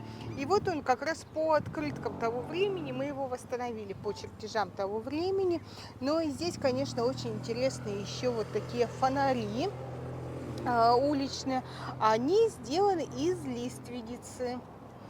Да, то есть мы вот это вот деревянные вот фонари здесь находятся. И интересно, как раз фонарное стекло, такое как в стиле кракелюр, это мы посмотрели в Архангельской губернии и вот восстановили. Так что действительно такое место с историей, восстанавливая фасады домов, которые здесь такая сплошная застройка, и облик Рыбинска на начало 20 века у нас вот здесь практически восстановлен. Ну, вообще место выглядит очень чистым и очень свежим, как будто вот только что построено. Ну вот лето уже предыдущее пережила наша улица Бульварная. Всем все это очень понравилось. Любят гости города, любят сами горожане. Летом устраиваем концерты, какие-то представления. Катаемся на нашей черемухе на катамаранах. Здорово. То есть вот такое вот интересное место, где можно действительно хорошо отдохнуть. Понял, спасибо большое. А здесь, кроме каланчи, вот это здание разрушено, это было какое-то предприятие или мануфактура? Нет, это был жилой дом, который принадлежал купцам Жиловым. Они у нас были мукомольными промышленниками. Их мельница находилась на противоположном берегу, на реки Волги. И было закуплено английское оборудование, швейцарские технологии применялись. И Жиловы у нас были такими действительно большим купеческим родом. Жили и в Самаре, кстати говоря. И из рода Жиловых у нас происходит первая женщина-астроном в России. Да, вот сейчас это здание у нас тоже восстанавливается, под гостиницу хотят сделать. А вот за ним вот часовенка такая находится, это музей Молокского края, музей затопленных территорий, того место, которое сейчас уже не существует, но в Рыбинске проживает достаточно большое количество потомков молокжан. Вообще с затопленных территорий переехало 130 тысяч жителей, не только в город Рыбинск, Ярослав, в Иваново, в Кинешму, очень много уехало в Ленинград. И таким образом вот в 1995 году в память о городе Мологе, в память о создании Рыбинского водохранилища возник вот такой музей, куда каждую вторую субботу августа ежегодно приходят потомки молокжан. Уже молокжан, наверное, не осталось, или буквально единицы, да, и где вспоминают свою историческую родину. Понятно. Ладно, спасибо большое. Да, пожалуйста. Вроде бы все. Так, ну что, ждем такси? Да, где у нас Леонид Михайлович? Вот. Так, где карета? Ладно, можем пока на скамейку пойти.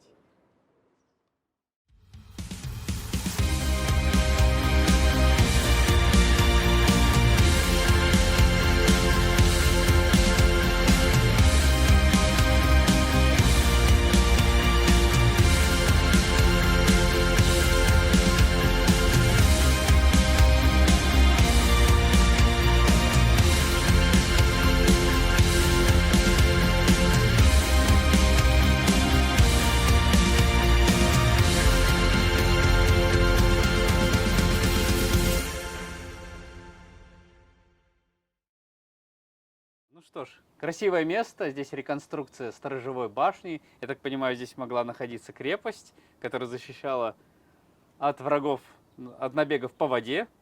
Здесь прекрасный вид на историческую часть Рыбинска, Волга.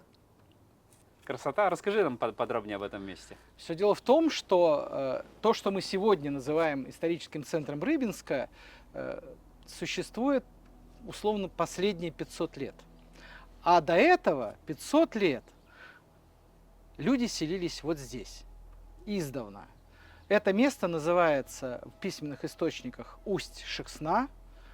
И археологически здесь слои в районе этого поселения начинаются аж с верхнего палеолита, с 15 тысяч лет до нашей эры.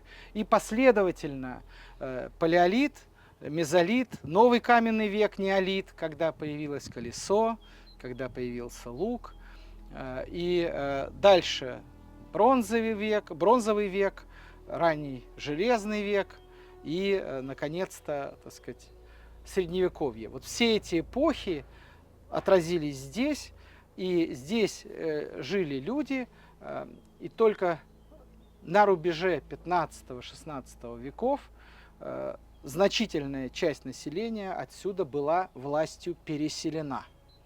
А первый раз в летописях это место упоминается в XI веке по 1071 годом в повести временных лет. А почему переселяли? В чем была причина переселения? Нам тогда предстоит окунуться в такой российский сюжет «Игры престолов», когда Иван III, кстати, действительно называвшийся Грозным своими современниками, выстраивал единое русское государство, то у него были оппоненты, считавшие, что его методы не совсем корректные. В частности, это был его брат младший Андрей Васильевич Большой Углицкий или Угличский. Его главным уделом был Углич, Бежецкий верх, Малога, и он считал, что то, что каждое новое приобретение великого князя Московского он не перераспределяет между всеми братьями, это нарушает старинный родовой обычай. Ну, например, вот ты, князь великий, завоевал Новгород, тогда мне Старую Руссу, следующему брату там, например, Волок, ну и так далее. Всем по кусочку досталось. Ну а когда надо, ты нас всех созываешь, мы со своими дружинами идем и тебе помогаем. Угу. Значит, Иван III был человек, который не слушал такие предложения. И в 1473 году, когда умер еще один их брат, Юрий Васильевич Дмитриевский, он взял и все княжество присоединил себе. И тут Андрей не выдержал, и начался открытый конфликт между братьями, но в него вмешалась их мама. Мария Ярославна, великая княгиня, вдова великого князя Василия Темного, была очень властной и сильной женщиной. Она прошла со своим мужем все перипетии жестокой феодальной войны, в которой, собственно говоря, Василий терял и великое княжение, и лишился зрения, был ослеплен Дмитрием Шемякой. То есть это была женщина, выдержавшая очень многое. И она заставила своего старшего сына поделиться с младшими братьями хотя бы хоть чем-то, а главному зачинщику конфликта Андрею Большому она подарила свои частные владения, которые она выкупила у потомков одного из колена ярославских князей. В частности, волость Усть-Шексна, мы как раз на месте центра этой волости, и следующая вниз по течению Волги волость Романов-Городок. Таким образом, в руках Андрея оказались 80 километров лучших рыбных ловлей на Волге и 40 километров вверх по Шексне. Под присмотром мамы князья, братья заключили мирный договор, их будет вообще потом 3. И Иван понял, что надо как-то бороться с братом экономическими методами. Не позднее 1485-86 года Иван III напротив Усть-Шексны основывает рыбную слободу, напротив города Романова, того самого Романова городка, он основывает Борисоглебскую слободу. Что такое слобода? Выражаясь, значит, простым языком современным, наверное, все слышали про офшорные зоны. Это зона льготного налогообложения. Само слово «слобода» от слова «свобода». То есть свобода от определенного набора налогов, правда, не на совсем, на время. Вот. И мы знаем, когда эта свобода налоговая кончилась для жителей Рыбной Слободы? Она кончилась к 1526 году. 26-27. Значит, эта свобода может быть от уголовного преследования, если какое-то деяние легкое. То есть, если это не убийство, если это не разбой, то тебя могут амнистировать, если ты записался в великокняжеские рыбные ловцы. Поэтому в слободах не было, например, таможен внутренних, да, вот таможня так и оставалась на Уж-Шексне до царствования Ивана IV. И в Рыбной Слободе она появится упоминается только в начале смутного времени при Василии Шуйском в 1606 году. То есть, пожалуйста, приходите, ловите рыбу, отдавайте оброк великому князю. И народ с этой стороны берега начал переходить туда. А вот, видимо, начал-то он не очень, потому что, что мы выяснили археологически? Что здесь культурный слой сжался где-то до 3-5 гектар, а там культурный слой занял аж 10 гектар. Вот мы видим, где Сретенская церковь. Угу. Вот от Сретенской церкви до первый квартал за мостом. Вот это все обнаружены хроноиндикаторы монеты с конца 15 до 16 веков. Но, судя по материалам Романовой и Борисоглебской слободы, где нет археологии, но зато есть письменные источники, власть создала еще один стимул, в кавычках, для перехода. Этот стимул был административный. Проще говоря, людей переселили. В Романове сохранилась грамота, выданная царем Михаилом Федоровичем Романовым на Романовский посад. Она была выдана взамен сгоревшей в смутное время грамоты Ивана IV, то есть Ивана Грозного. Суть ее была такая. Если вы хотите продолжать быть ремесленником или торговцем, то вы остаетесь на левом берегу, на посаде. А если вы хотите ловить рыбу и платить другой набор податей, то тогда вы обязаны переселиться на правый берег в Ловецкую слободу. А на посаде рыболовием не жите, гласит грамота. То есть, таким образом, помимо, так сказать, пряника, очевидно, существовал административный кнут. Понятно. Бунта за этим бунта не последовало. То есть Бунта за этим не последовало. Здесь остались жить, скажем так, хлебопашцы. Вот, в Романове остались ремесленники и торговцы. Значит, а те, кто ловили рыбу, все перешли на правый берег. Понятно, что помимо ловли рыбы были различные промыслы. Например, в 17 веке и Рыбная, и Борисоглебская слободы гоняли вниз по течению Волги плоты с сосна, береза, дуб. Вот. Мы это вот знаем. А войско при этом оставалось общим. Все дело в том, что в тот момент войско было дворянским. И оно базировалось в так называемых служилых городах.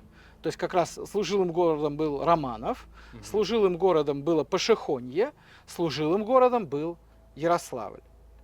Вот. А здесь народ был вот такой промысловый.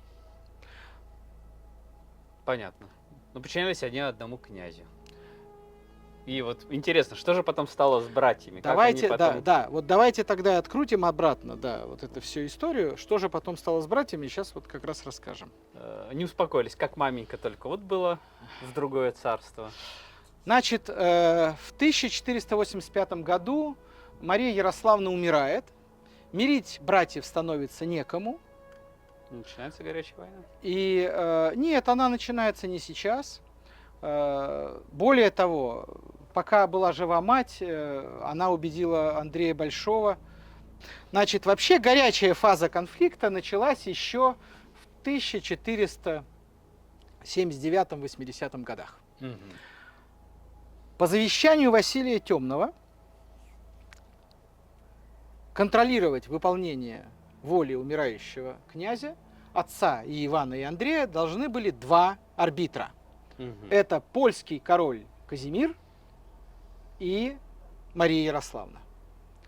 И в 1479 году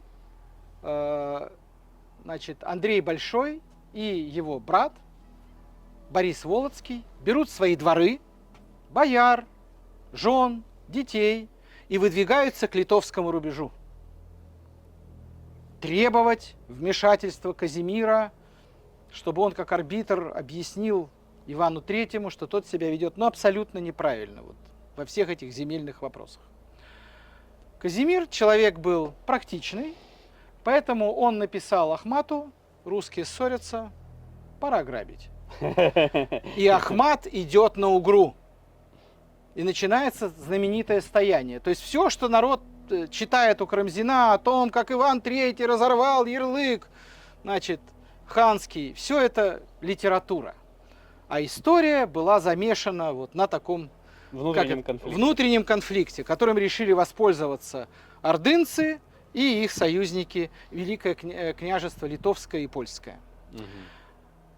Иван III идет навстречу Ахмату на Угру, вмешивается второй арбитр, мама Мария Ярославна, великая княгиня. Она убеждает Андрея и Бориса: вы должны развернуться и прийти на Угру к старшему брату. При этом Андрей получает Можайск. Угу. То есть материальный стимул тоже задействован. Не только общепатриотические соображения. И Андрей разворачивается, идет на Угру и преследует уже отступающего Ахмата. Угу. Поэтому, по сути дела, эта точка, это свидетель того, как Русь освободилась от ордынского ига и одновременно стала единственной наследницей Золотой Орды.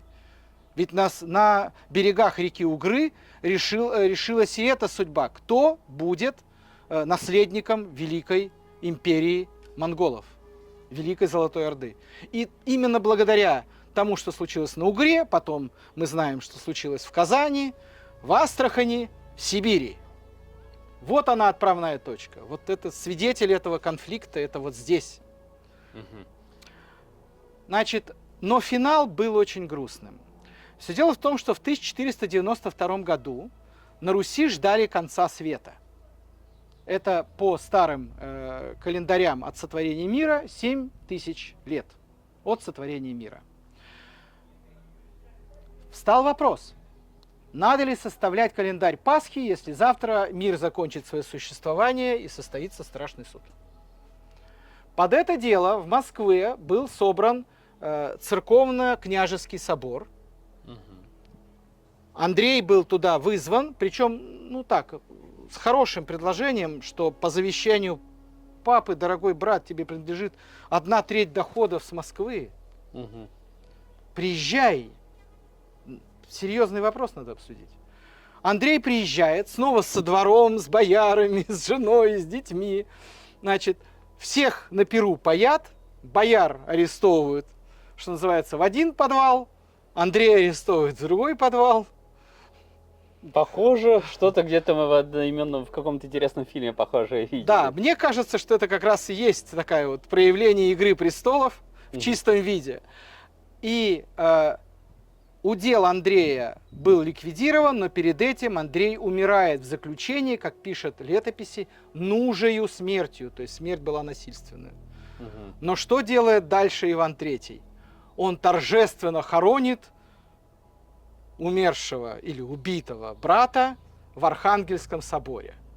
Но в самом неэлитном углу, в северо-западном. А свое семейство он хоронит в юго-восточном. Это говорит о том, что он был либо в сговоре, либо... Нет, это говорит о том, что он был все-таки глубоко религиозным человеком, и он все-таки, как это, мертвые сраму не имут, да, то есть он как бы отдал последние почести. Более того, в конце своего царствования он собрал церковный собор и специально каялся в конце 15 века перед иерархами, что типа вот я был вынужден это все сделать со своим братом, вот он же типа измену мне готовил. Пришлось. Поэтому вот, да, пришлось. Ну вот политическая необходимость. Ну, все как в Англии, все как в Европе. Вообще ничем не отличается. Конечно, борьба за власть, она... Конечно, борьба за власть, она везде примерно одинакова. Вот такая была история.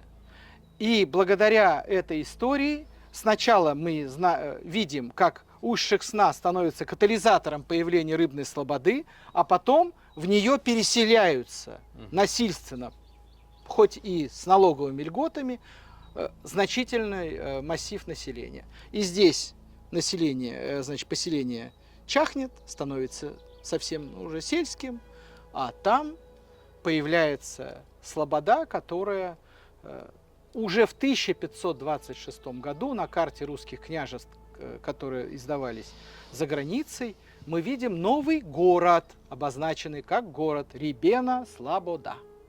Понятно. Ну что ж, очень интересно. Так, а теперь другая история. Что было, как говорится, приквелом? Как сейчас в «Игре престолов» снимают? Сначала сняли «Игру престолов», а теперь приквел. Как все начиналось?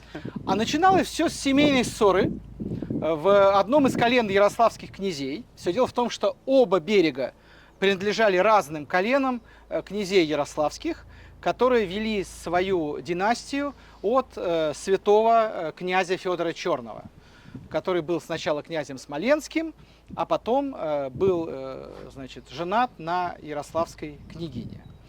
Все дело в том, что одного из внуков Федора Черного звали Роман. Собственно говоря, он и построил Романов городок в честь своего имени. Это на полдороги между сегодняшним Рыбинском и Ярославлем.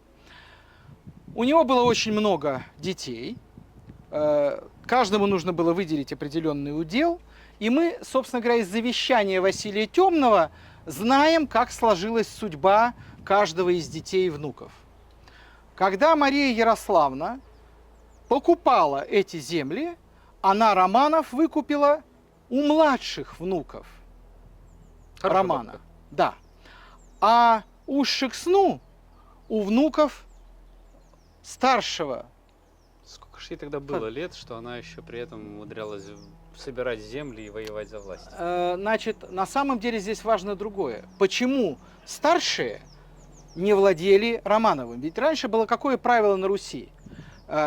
Лучше стольный город оставить во владении совместном братьев. Зачем? Чтобы не ссорились. Затем, чтобы не делили. Вот ваше общее владение, город. А тут стольный Романов достается младшим коленам. Угу. А здесь представители старшего колена. Значит, написано, что она выкупила у Шексну, у Василия, у князей, у Семена, у Василия Шихонских. Когда мы стали разбираться с генеалогией Шихонских, ну понятно, что название Шихонский это в честь реки Шексна, оказалось, что сына Романа, который дал начало этой династии, записали в родословные, значит, росписи под очень странным прозвищем. Иван Неблагословенный Свистун. Ну, Свистун пустой человек. Но самое интересное здесь неблагословенный. Понятно, что, скорее всего, он не был благословен Романовым. Ему дали окраину княжества, причем она в этот момент была очень опустевшая из-за того, что здесь вверх по Шексне прошли две огромных эпидемии чумы, в том числе страшная черная смерть, которая пришла из Европы на Русь в XIV веке. Угу. То есть, по сути дела, в наказание выдали удел. Угу. И именно сын Ивана Неблагословенного первый взял имя Афанасий Иванович Шихонский. А Василий и Семен были сыновьями, они были Василий Афанасьевич. Угу. Что делают братья и их мама, вдова Афанасия Аграфена? Они решают привлечь, сейчас это, наверное, называется внешние инвестиции. Угу. Они предлагают Троице-Сергиевому монастырю, принадлежащий, учрежденный ими монастырь Святого Николы. Он расположен в километре отсюда, вверх по течению Шексны. А к этому монастырю дают пустоши. Пустошь – это пашня, когда-то была деревня, да, сейчас она опустела. Угу. И кроме этого они дают право добывать рыбу на езах. В частности, они говорят, а на устье Шексны можно бить, где вам любо. Что такое ез? Это забор в пол реки. Внутри этого забора есть воткнутые ивовые прутья, чтобы могли проходить люди на лодьях. И есть один проем, в котором клетка с крупными ячейками, заходит осетр, клетка поднимается. Вот так, значит, добывались на езах, и осетры, и белуги, и белорыбицы, и стерляди. Мгм. И на самом деле, если все остальные рыбы считались вазами, ну просто вот вазами, Мгм. то эти рыбы считались поштучно. Мгм. Ну, деликатесы были, да. Да, это были очень важная, так сказать, составная часть постной пищи. И, соответственно, видимо, схема сработала, потому что нам известно о 2 грамотах, которые Аграфена с сыновьями выдавала. И если в одной грамоте еще только 1 ез, а остальные бейте где-либо, Мгм. в следующей грамоте уже 3 еза. Мгм. И в конце концов, видимо, когда Аграфена умерла, ее сыновья Василий и Семен воспользовались так называемым правом обратного выкупа. Они выкупили свое владение Мгм. и перепродали целиком имущественный комплекс Марии Ярославны, великой княгини. Понятно. И с этим она выиграла объединение земель, условно И говоря. с этим она помогла своему мужу объединить земли, но подарила при этом в 1474 году эти земли своему сыну Андрею, вот уже Мария Ярославна. Всё понятно. Вот такая предыстория, как семейная ссора привела к очень серьезному сдвигу и хозяйственному освоению и развитию рыболовного промысла в устье Шексны. А вместе с промыслом возникло место сбыта этой рыбы. То есть вся рыба, которая добывалась по Шексне, свозилась сюда. То есть начиная с 60-х, 70-х годов 15 века здесь начинает функционировать очень крупный рыбный рынок, на который съезжаются потом и Троицкий монастырь, он уже привык сюда ездить, только он уже, значит, не владеет этим езом, он сюда ездит покупать рыбу. Мгм. И причем поездки за рыбой последний раз фиксируются в первой половине 17 века, Мгм. в первой трети. То есть Николай Костомаров считал, что это один из самых крупных российских рыбных рынков вообще на то время. Да. Как все менялось экономически, да. Вот это объяснение, почему Рыбинск. Не столько потому, что здесь много ловили, а потому что здесь очень много продавали и покупали. Ну, Рыбинск, я так понял, как он и задумался торговым центром, так он дальше и пошел. Хлебный торговый центр, промышленный торговый центр. Вообще просто, я смотрю, Рыбинск, он купеческий город с духом предпринимательства. Изначально Усть-Шексна также была таким торговым центром на Великом Волжском пути, потому что здесь самые древние нумизматические находки – это 2 клада арабского серебра конца X века. Понятно. Мгм. Я предлагаю сейчас нам закончить здесь и перейти в башню и поснимать внутри музея. Отлично. Такого маленького музея Рыбинской археологической экспедиции. Идем? Вот. Здорово. И, собственно говоря, я сейчас расскажу именно о том, что было до князей Шихонских. Так, ну что ж, мы решили пропитаться духом древности. Мы находимся на базе экспедиции. Вот, у меня в руках копье, настоящий щит. Вот, и Леонид сейчас расскажет, что это за место и чем оно знаменито, и как оно связано с оружейным производством. То есть у меня есть просто копье, щит, здесь ковалось русское оружие.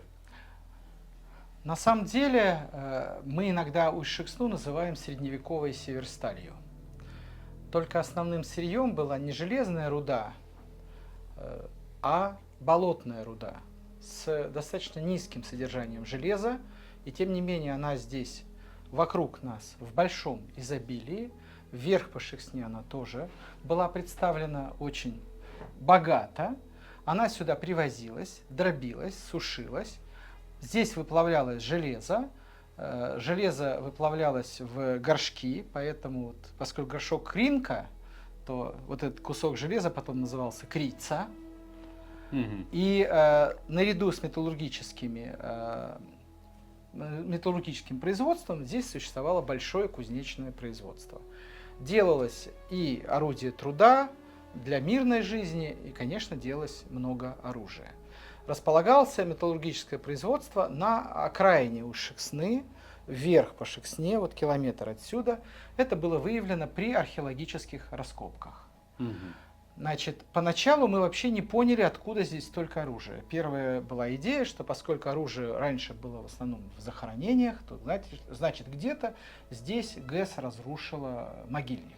Значит, первоначальная идея была, что поскольку оружие чаще всего в средние века присутствует в захоронениях, что где-то здесь был рядом могильник, и, соответственно, он размыт водохранилищем, могильника не нашлось.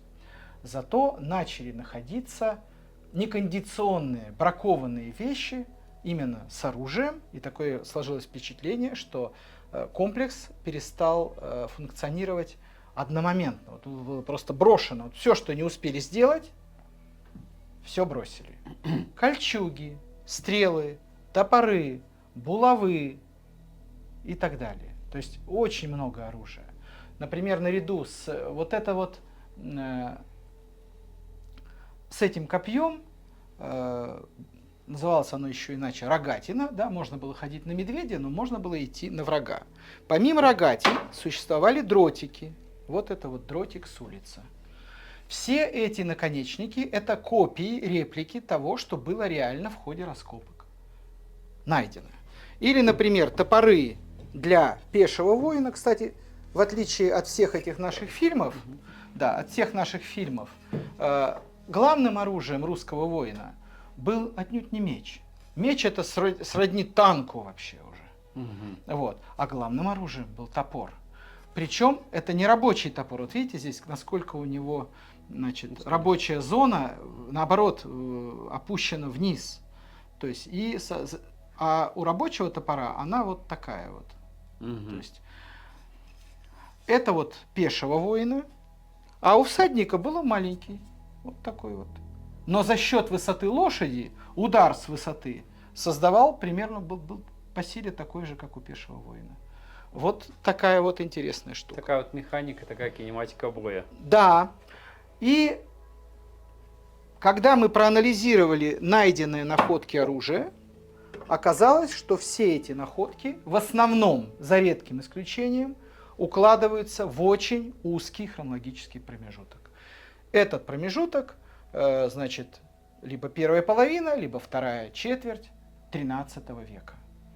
В это время, как известно, на Русь состоялось ордынское нашествие, и через Уж-Шексну пролегал путь русского войска князя Георгия Всеволодовича, который со своими племянниками Всеволодом и Васильком шел на Сить, где был разбит и убит. Об этом говорят и русские летописи, и, значит, монгольские источники, ну, в частности, среднеазиатские авторы. При этом сам Георгий Всеволодович вошел в историю не столько как человек, проигравший северо-восточную Русь ордынцам, сколько как, например, основатель Нижнего Новгорода. Именно он заложил этот город. И, соответственно, мы поняли, что перед нами последняя мастерская русских войск, готовящихся к битве на реке Сить. Да. Здорово. Вот такой сюжет. Не знаю, сколько по времени, но я Да. думаю, здесь мы можем остановиться. Слушай, ну да, шлем тяжелый. Это вот я не знаю, как крестоносцы ходили, может, у них на плечах стоял, но в таком даже шлеме без кольчуги. Я Защищаешь предлагаю ноги. сейчас оружие сдать, Мгм. и мы поговорим немножко про керамику. Ты им так вот раз, ну, 30-40 раз ударишь, и мне кажется, что через 40 раз у меня уже бицепс устанет. То есть я не знаю, как они там рубились в сече, день и ночь Несколько стояли. часов, да. Мне Пали не стяги Игоревы. Да, мне непонятно, потому что я бы вот, наверное, через минут 7 бы уже просто бы сказал: все, режьте меня, я уже не могу. А это одноручный меч, это не двуручный. Это вот... Вот еще, кстати, да, Мгм. можно я тоже встану в кадр? Да. Значит, кроме, собственно говоря, оружия, были вот и такие интересные, выкованные вручную, Первые пехотные мины. да, не пехотные только, Ну, против конницы. против конницы. Называлось это чеснок. Ага. Вот несколько чесноков таких также найдено при раскопках. Противотанковые ежи, короче. Да. придуманы оттуда. Вот молодцы, ребята. Вот. А еще я могу вот короткий меч. А короткий меч, кстати, это кинжал? Нет, это не имеет отношения к истории ни малейшего. А, ну все понятно. Ну тогда ладно. А вот этот меч тоже... Это двуручный, это тоже не имеет к нам отношения. Ну, давайте просто посмотрим. Он реплика, да? Да. Ну, он двуручный. Ух! Я не знаю, кто им мог махать. Мне кажется, это какой-то для палача, для казни. То есть голову отрубить одним ударом, да, отлично. А воевать таким, ну, он килограмм 12 весит. По ощущениям, и я бы им не смог вообще рубить. Ладно, все, сдаем в Значит, арсенал. сдаем реквизит и переходим к керамике.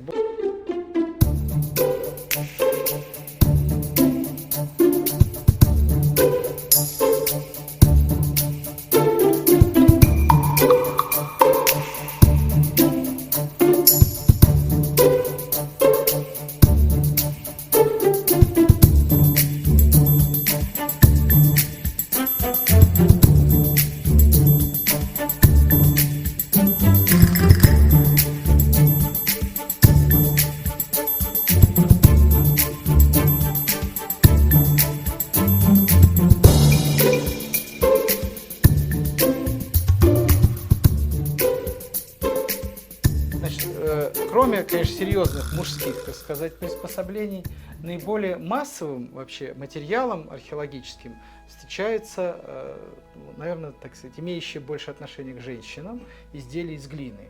Проще говоря, керамика. У нас на базе экспедиции действует лаборатория, когда из этой глины с этими примесями, которые здесь можно найти, там, например, песок, керамика вторичного использования, там, побитая, там, ну и так далее. Иногда даже вплоть до навоза.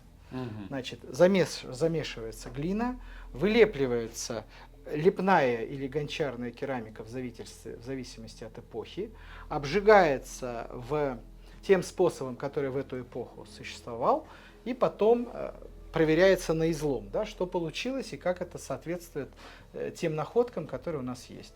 Мы работаем с материалом, начиная с нового каменного века, с неолита, когда керамика эта появилась. Например, вот так называемая ямочно-гребенчатая керамика 3-5 тысяч лет до нашей эры. Зачем ему ямки, как вы думаете? А ямки ему для того, чтобы для большей теплопроводности. Значит, такие горшки ставились между камней, и под ними разводился огонь. Чтобы быстрее запекалось. Да. Правда, попытка изготовить реплику большого сосуда и потом обжечь его на открытом огне привела к тому, что изделие лопнуло, не выдержало. Это вот первый пример. В бронзовом веке становится тоньше стенка, но все равно она богато украшена. Появляются отпечатки различных тканей, поэтому иногда эта керамика называется текстильная. И появляется так называемое лощение галечкой. Но это еще тоже лепная керамика. Со временем керамика начинает изготавливаться, поправляться на круге. Вот такой вот образец как раз на излом. Да? То есть керамика слеплена вручную, но поправляется с помощью круга. Вот это у нас современный круг, то есть внутри его такой подшипник. А средневековый подшипник – это ограниченный деревяшечками тоже камушек, а по оси воткнут гвоздик. Ага, и он на гвоздике Вот это крутится. вот, это и есть средневековый подшипник. На гвоздике крутится. На гвоздике крутится, да. Вот. Здесь разных эпох. Вот это вот, значит, здесь жители этих местностей до прихода славян, это финно-угры, это миряне. Вот. А вот это вот уже вот поправка на круге, тоже, это тоже могут быть финно-угры, могут быть уже и первые славяне, но на самом деле традиционным славянским узором считается волна или круг. Традиционным славянским узором считается волна или линия. Вот это вот славянский сосуд. Это его копия. Понятно. Вот, собственно говоря, такие работы мы проводим. Разные составы у нас. Но, и опять же, поскольку это все-таки в первую очередь женское ремесло, то и занимаются этим у нас девочки. На самом деле лепить керамику очень непросто. Первое задание, которое обычно дается участнице экспедиции, это слепить пепельницу. Это самое простое изделие. Квадратная. Нет, круглую. А вот это вот, это находка? Это да, это часть изразца печи. Она выглядит по 11 век в этой видео. Нет, это 18 век. 17, понятно. То А есть- шахматы? Шахматы просто слепили ребята. Ага. Это вот именно слеплено уже. А вот эта керамика тоже с чего вот она отличается сильно? Это не Тонкость. керамика, это фаянс, это из раскопа. Мгм. Достаточно поздняя фигурка, как здесь была, видимо, лошадка. Ну да. Ну, очень тонкая работа и хорошо Вот. сделана. Я думаю, пора переходить на следующий этаж. Культурный слой на Уж-Шексне занимает в разных местах памятника от 50 сантиметров до 5 метров. Мгм. Значит, задернованная поверхность, которую мы видим с вами, называется еще дневной поверхностью. И время в археологии движется не справа налево, а снизу вверх. То есть сначала 20 век, потом 18-19, потом 17 век. Дальше сплошной черный цвет с 14 по 16 век. И дальше становится еще темнее горизонт, это где-то 13 и там дальше 12-11 век. И на рубеже 10-11 веков начинается так называемый предматерик, то есть это место, где человек только начинал осваивать эту территорию. Мгм. Более древних участков, чем с находками конца X века, но именно с находками, мы не знаем.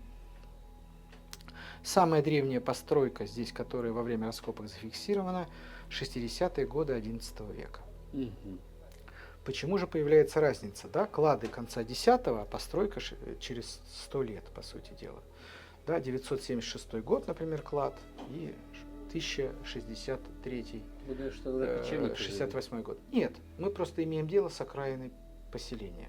Мгм. На окраине поселения легко закопать клад, Мгм. а там, где жили люди, это вот смыто работой Рыбинской ГЭС. То есть мы сегодня ловим остатки. Мы работаем с окраиной, к сожалению. Мгм. А порядка 100 метров, ну то есть половина площади поселения просто утрачена.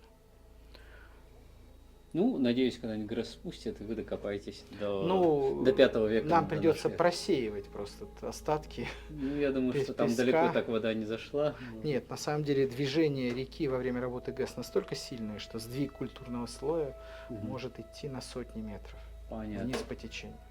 Ну, что ж, есть с чем имеем, то имеем. Грустно. Но на самом деле то, что сначала вообще археологи пытались найти культурный слой именно на территории исторического центра Рыбинска. Мгм. Все дело в том, что да, там вот впадает в Волгу река Черемха или Черемуха. Мгм. И все думали, что именно там наиболее древняя часть поселения. Но там оказался только конец 17 века. Понятно. Значит, и только потом археологи обратили внимание на устье Шексны. Мгм. А сейчас мы понимаем, что изначально, вот, например, краеведы 20-х годов 20 века, они всерьез рассматривали, что именно на устье Шексны нужно искать корни Рыбинска. Мгм. Вот. Именно они обратили внимание сначала на конфликт Андрея Большого и Ивана III, из которого следовал топоним Усть-Шексна, из грамот, тех договоров между ними, да? Мгм. А дальше, начав искать название Усть-Шексна в русских летописях, они нашли его в повести временных лет под 1071 годом. Понятно. Здорово. Вот. А теперь пойдемте на 3-й этаж и там... Рустем, к вопросу о мужских костюмах. О, классная рубаха. Кстати говоря, мне кажется, чем древнее, тем была красивее одежда, потому что по фотографиям 19 века смотришь, одеты были плохо. В нашем маленьком музее представлены находки, которые называются подъемным материалом.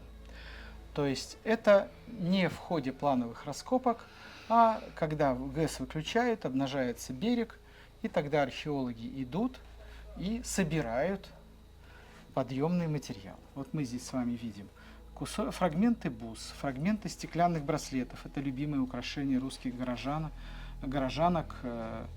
значит, 11, 12, 13 века, а в новгородской земле это было до 14 века даже в моде. Вот. Мы видим здесь пряслица, это такие грузики для придения кудели. Мы видим здесь ножи, мы видим здесь стрелы, мы видим здесь кресало для высекания огня, мы видим здесь нательный крестик, мы видим здесь рыболовное грузило, сопла, вот, которые использовались при плавлении железа, ну, и замок. На самом деле, помимо найденного подъемного материала, у нас здесь есть и реплики. Например, во время раскопок, вот я как раз очень рад тому, что я имею к этому некое отношение, было найдено поначалу принятое за гвоздь из-за большой коррозии, писало. То есть писали на церах, вот эти дощечки, покрытые воском. Воском царапали. По царапанию воском, а это стирательная резинка. Это замазывали. На ряде участков Уж-Шексны хорошо сохраняется дерево, и была найдена деревянная чаша XI века, которая была изготовлена на токарном станке, который приводился в движение ножным приводом. Такие токарные станки известны по раскопкам Великого Новгорода, но вот у нас есть своя деревянная чаша. Значит, административную роль Уж-Шексны доказывают вислые печати, которыми скреплялись грамоты, княжеские, митрополичьи и членов новгородской администрации, так называемые новгородские владычные наместники, потому что владыка, архиепископ, был главой новгородской феодальной боярской республики. То есть он был не только духовным лицом, но и административным. И такие печати мы тоже знаем. Значит, самая древняя печать на Уж-Шексне найденная, это последняя четверть XI века. Это печать черниговского, новгородского и смоленского князя Давыда Святославовича. Он известен, точнее, больше всего он известен как антипод одного из героев слова полку Игореве. То есть его брат Олег Гориславич, который тоже Олег Святославич, но именно Олег Гориславич, потому что он наводил половцев на русскую землю. А вот Давыд Святославич – это его антипод. Они оба сыновья киевского князя Святослава. Иноагент, получается. Ну, не совсем, но он прямо похуже. Он был смутьян просто, да. То есть он использовал Предатель. кочевников для решения своих внутренних проблем, каких-то политических. Вот. В общем, вот такая вот история, которая рассказывает нам об Уж-Шексне домонгольского времени. И еще раз подчеркиваю, что с точки зрения количества печатей, такое количество, вот, которое найдено здесь в Уж-Шексне, 12, столько же найдено во всех древнейших городах Ярославской области. Ярославле, Ростове, Переславле-Залесском, Угличе. Значит, здесь говорит о том, что шла политическая... Вместе взяты. Политическая борьба, значит, шла острая. Нет, здесь на самом деле, что документооборот здесь интенсивный. Нам просто, может быть, даже отчасти повезло, что мы нашли ту точку, через которую шел документооборот. При этом у нас есть и печати Георгия Всеволодовича, который шел носить, и печати Юрия Долгорукова, который боролся со своими племянниками, а они атаковали его сверху Волги вместе с новгородским князем Мстиславом и дошли даже до Ярославля. И первый слой пожара на Уж-Шексне, который говорит о разрушениях, о захвате, связан именно с эпизодом борьбы Юрия Долгорукова со своими племянниками за киевское княжение. Но они ударили по его территории в середине XII века. Острая политическая борьба шла между князьями здесь. Долго выковывалась Великая Русь, долго собиралась. Вот. Ну, а для того, чтобы рассказать о том, как все произошло в XI веке, с чего отсчитывается история письменных упоминаний Уж-Шексны, имеет смысл выйти и посмотреть на самый красивый вид на Рыбинск, который есть. Давайте, у нас как раз вечер наступает. Вопрос. Ну что ж, мы находимся на самой высокой точке, открывается Рыбинск. Вот. Наверное, еще какая-то здесь более древняя история есть, о которой нам стоит узнать, о которой ты поведаешь нам. Вот я пока просто наслаждаюсь видом. Вечерний Рыбинск. Солнышко хорошо его подсвечивает. Погода хорошая. Ну, закаты в Рыбинске вообще самое замечательное. Но хочу я рассказать именно о том камне, который внизу под башней. На нем надпись «Отсюда есть пошла земля Рыбинская». Почему? Я уже говорил, что краеведы 20 века, изучая грамоты Андрея Большого Углицкого и Ивана III, обратили внимание на топоним Усть-Шексна и начали искать его в русских летописях и нашли в повести временных лет при описании событий 1071 года. Что это были за события? На самом деле следует сказать, что значительная часть статей повести временных лет, она не является какой хроникой, да, то есть которой вот специально монах, как репортер, фиксировал. Она в некотором роде является мемуарами. Где-то значительная часть статей повести временных лет – это мемуары целого клана, целого рода киевского тысяцкого Яна Вышатича, его отца Вышаты и его предков. Ну, а самый значительный и известный его предок, долгое время считалось, что отцом вообще Вышаты является сподвижник князя Владимира Добрыня, прообраз известного былинного богатыря, но Добрыня был в основном жестким крестителем русской земли. В частности, в Новгороде он срубил идола Перуна и бросил его плыть по Волхову. Это из-за него начался пожар. Значит, но на самом деле предком Вышаты является не менее значимый для русской истории человек. Это новгородский посадник, киевский посадник в Новгороде Остромир. Именно для него была написана самая известная на сегодняшний день и самая древняя русская рукописная книга Остромирова Евангелия. Вот это вот дед Яна Вышатича. Сам Ян Вышатич прожил очень долгую жизнь.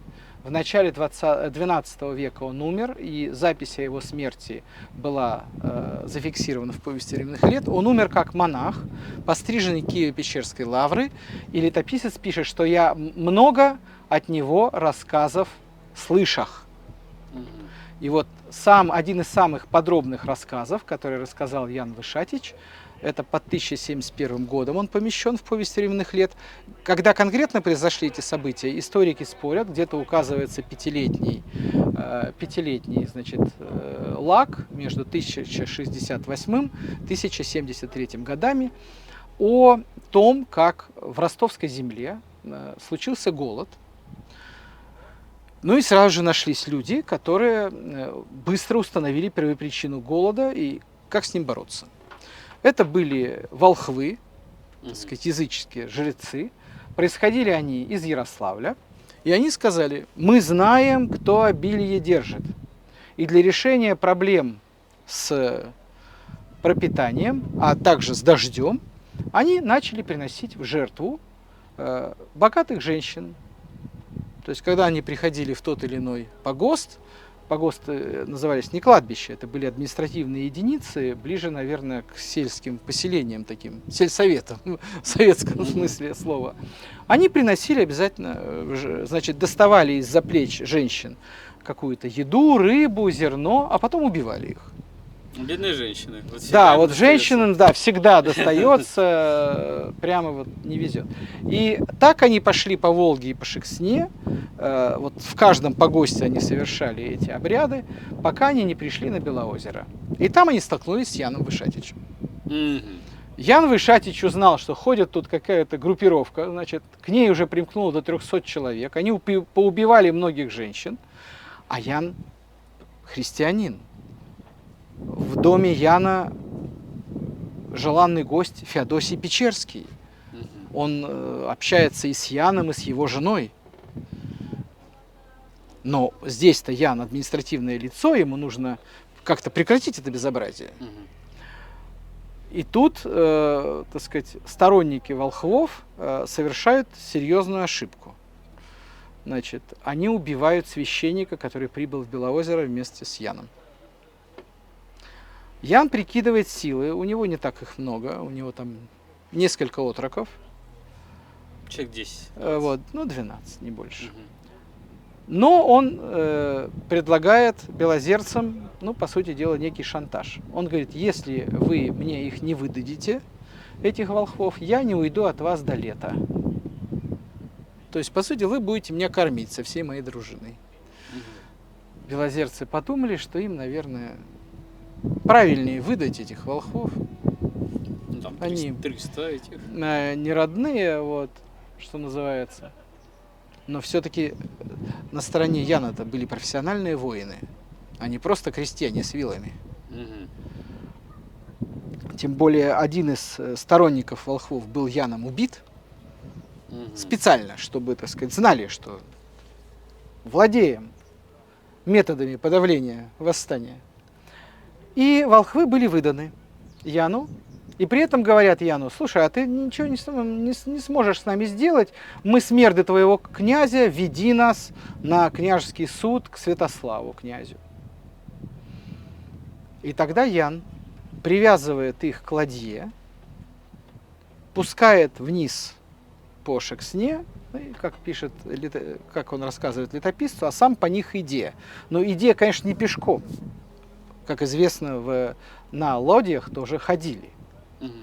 И от истока Шексны до устья 4 дня пути, вниз по течению, вверх 10. Вот 4 дня они едут, ведут богословские разговоры, рассуждают о сотворении мира, о Боге, о дьяволе, о преисподней. И под конец они прибывают сюда. И сташа на устье Шексны, и речи Ян повозникам. То есть они встали на устье Шексны, и Ян спросил тех людей, которые исполняли повоз. Это такая обязанность свозить в определенную точку шкурки ценных животных меховые, которые тогда были практически равны деньгам. И ими платилась дань. Отсюда, кстати, и термин «погост». Да? Приезжали дружинники погостить на лодках, забирали шкурки и уезжали сдавать, Мгм. что называется, централизованно. И повозники ему отвечают, что у нас эти люди убили у меня сестру, у меня тещу, там, у меня бабушку, там, у меня маму, у меня жену. И тогда Ян решает не пачкать свои руки кровью бунтовщиков. Он предлагает реализовать родственникам убитых женщин первую статью «Русской правды» в том виде, в котором она была записана Ярославом Мудрым. А там был записан принцип кровной мести. Мгм. И речи Ян повозникам «Мстите своих». Они же убиши волхвы и повешася их на дубе. Но на самом деле на дубе-то не трупы повесили для глумления. По как раз финно-угорским обычаям шаманов хоронили на деревьях. Их, в общем, убили со всеми почестями и уважением. То есть Да. люди верили- Отомстили, но похоронили как положено. верили, что они что-то могут. Вот это первое упоминание поселения на устье Шексны. С этого и началась Рыбинская история, которая, начавшись на левом берегу, через 5 столетий продолжилась направо. Все идет в обратном порядке. Такое вот сейчас повествование. Понятно. Здорово. Какой еще вопрос хочешь задать? Да, в общем-то, нет. Просто как-то с волхвами 300, где их 300 последователей, почему не было сражений? Достаточно было убить одного, а они все разбежались. То есть демонстративно продемонстрировано владение оружием. И никто не захотел связываться Да. с 12 всадниками или этими Отроками. отроками. Отроки — это младшие члены дружины. Ну, отлично. Профессиональная армия рулит. Ну что ж. Значит, очень важный момент, что села Васильевское вот на правом берегу Шексны, а на левом, я уже говорил, что берегу Шексны при впадении в Волгу село Петровский погост. Оба села назывались погосты. Значит, это уже в значении церкви и кладбища при церкви. Мгм. Значит, позже Петровский погост стал значит, принадлежать князьям Ухтомским, а после них перешел в качестве приданного за одной из их дочерей дворянам Михалковым. Вот. То есть вот эти два села были вот в 18 веке Рыбно-Слободское купечество видело в крестьянах этих двух сел своих злейших конкурентов в деле обслуживания пристаней, потому что не только судами была заставлена вся Рыбинская набережная, но и в низовьях Шексны по обе стороны стояли барки и баржи. Экономическая борьба шла здесь всегда. Да. С 11 века здесь все, в Вот. общем-то... Ну, с 11 века есть такая шутка, что с момента убийства ярославских волхвов Рыбинск с Ярославлем начали соперничать. Ну, нормально. Зато был стимул к развитию. Оба города развивались и процветали. Да, но при этом Ярославль в первую очередь как центр административный, а Рыбинск в первую очередь как центр экономический, Вот, кстати, торгово-промышленный. часто бывает, что два города конкурируют, вот Ижевск и Сарапул конкурируют. Сарапул был купеческий, Ижевск был промышленный, ремесленный. Выбрали после Второй мировой войны все-таки развивать Ижевск. Здесь не было конкуренции между Ярославлем и Рыбинском. Кто будет старше и главнее? В 20-х годах 20 века была образована специальная Рыбинская губерния. Мгм. То есть Понятно. у Рыбинска есть опыт быть центром региона. Тогда понятно. Ну, в общем-то, все, больше вопросов нет. Ну, Рыбинск 270 тысяч. Нет, сейчас Рыбинск 170. 170. Ну, он выглядит больше, как будто по ощущениям. В длину вдоль Волги Ярославль 30 километров, Рыбинск 20 километров. Ага. Ну, кстати говоря, удивительно, что он не стал совсем большим. То есть не разросся до размера с Ярославлем. Ну, это привет Госплану, плановой экономики, но сегодня, как это недаром говорилось на форуме технологическом, что индустриальной столицей Ярославской области является Рыбинск.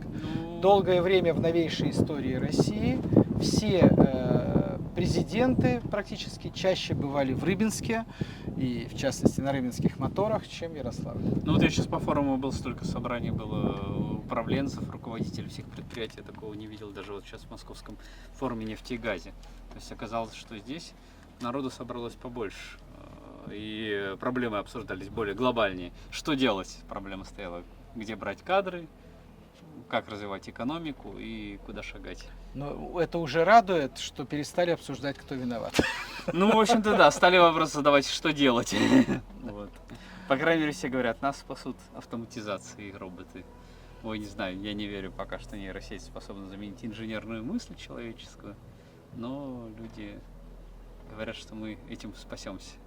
Ну, как правило, об этом говорят люди, которые до конца не понимают, с чем они имеют дело. Ну да, да. Но они верят, как мы всегда ищем универсальные лекарства. Ну да, сейчас Сбербанк обсуждал, что такое цифровые двойники. Цифровые двойники. Кстати, он за...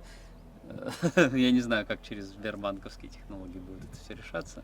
Но промышленность подниматься, то есть как финансисты вообще понимают промышленность. Но я вот тоже, меня немножко, как специалисты по моделированию, немножко так триггерит, когда называют цифровыми двойниками обычный математический эксперимент. Цифровой двойник — это вот уже все датчиками, экспериментами, натурными испытаниями. Вот тогда мы можем поговорить про цифровые двойники. А так. Вань, я сейчас открою дверь, подожди. Ну все, тогда идем. Все, да, мы закончили.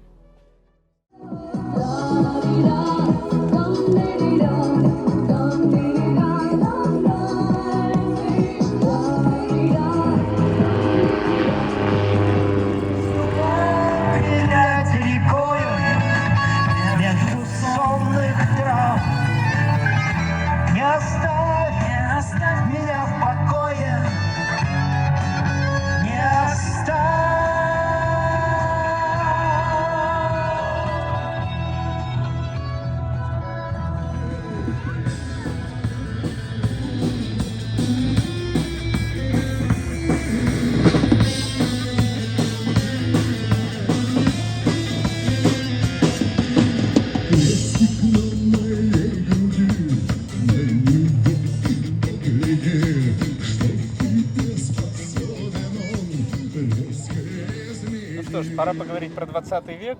В общем-то, интересно современный облик Рыбинска, как он формировался, когда была построена эта набережная, какие предприятия здесь появились и чем люди стали жить. Действительно, вот революционное событие дали большой толчок, даже, наверное, не революционное событие, а события Первой мировой войны дали толчок развитию индустриального города Рыбинска. И из города купца мы стали превращаться в такой крупный индустриальный центр Ярославской губернии. Как это ни странно, именно в Первую мировую войну у нас здесь открылись большие промышленные предприятия, которые стали основой индустриализации нашего города в 30-е годы.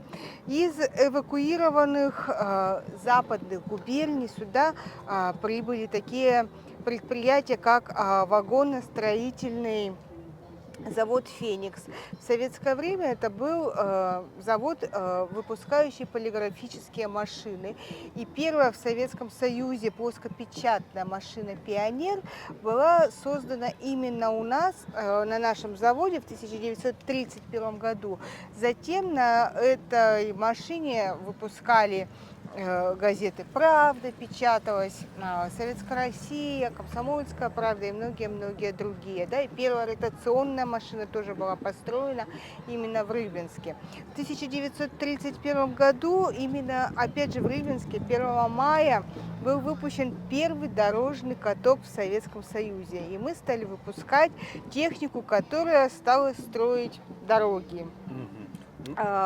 Вот такое у нас интересно, да? Вообще, насколько я знаю, индустриализация-то началась намного раньше. Здесь стали собирать первые пароходы. И Первые пароходы действительно стали собирать в Рыбинске, хотя вот как раз в других источниках есть информация о том, что первый пароход прибыл из Европы, из Роттердама в Самару, там он был собран и отправился в первый рейс как раз до Рыбинска. Но вот есть сведения, есть архивные сведения, что именно он прибыл, этот в разобранном состоянии пароход, под Рыбинск, местечко Копаево, где был собран и отправился до Самары, а потом уже из Самары к нам прибыл с зерном. Но здесь стали действительно большие верфи строиться. В 1907 году появилась верфь братьев Нобель. Это сейчас ее современное название, а в то время назывался фирмы Бранобель, судоремонтные мастерские. В народе их стали называть СЛИП за устройство из воды, которая на сушу поднимает суда. И таким образом вот это народное название СЛИП осталось даже за целым микрорайоном нашего города. Ну, а одно из самых крупных судостроительных предприятий принадлежало купцу Михаилу Николаевичу Журавлеву. У него был вообще целый промышленный поселок, судостроительный завод, канатная фабрика, которая выпускала самые лучшие канаты в Европе, и шли они в основном на экспорт в Англию и в Португалию. Там был судоремонтный завод, чугунолитейный завод, кирпичный завод и даже молочная ферма для рабочих вот этих всех предприятий. На предприятиях его работало 5000 человек рабочих, и поэтому село Абакумово иногда называли наша маленькая Англия, насколько было все очень продумано и технологически сделано. И именно на заводе Журавлева были выпущены первые нефтеналивные суда в России для фирмы Бранобель как раз.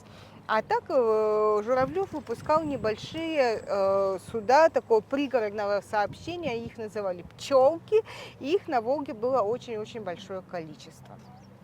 Если это говорить про судостроение, да, ну вот можно говорить о том, как, конечно, наше самое крупное предприятие, которое сейчас самое крупное предприятие Ярославской области, это ПАО ДК «Сатурн», как сейчас он называется.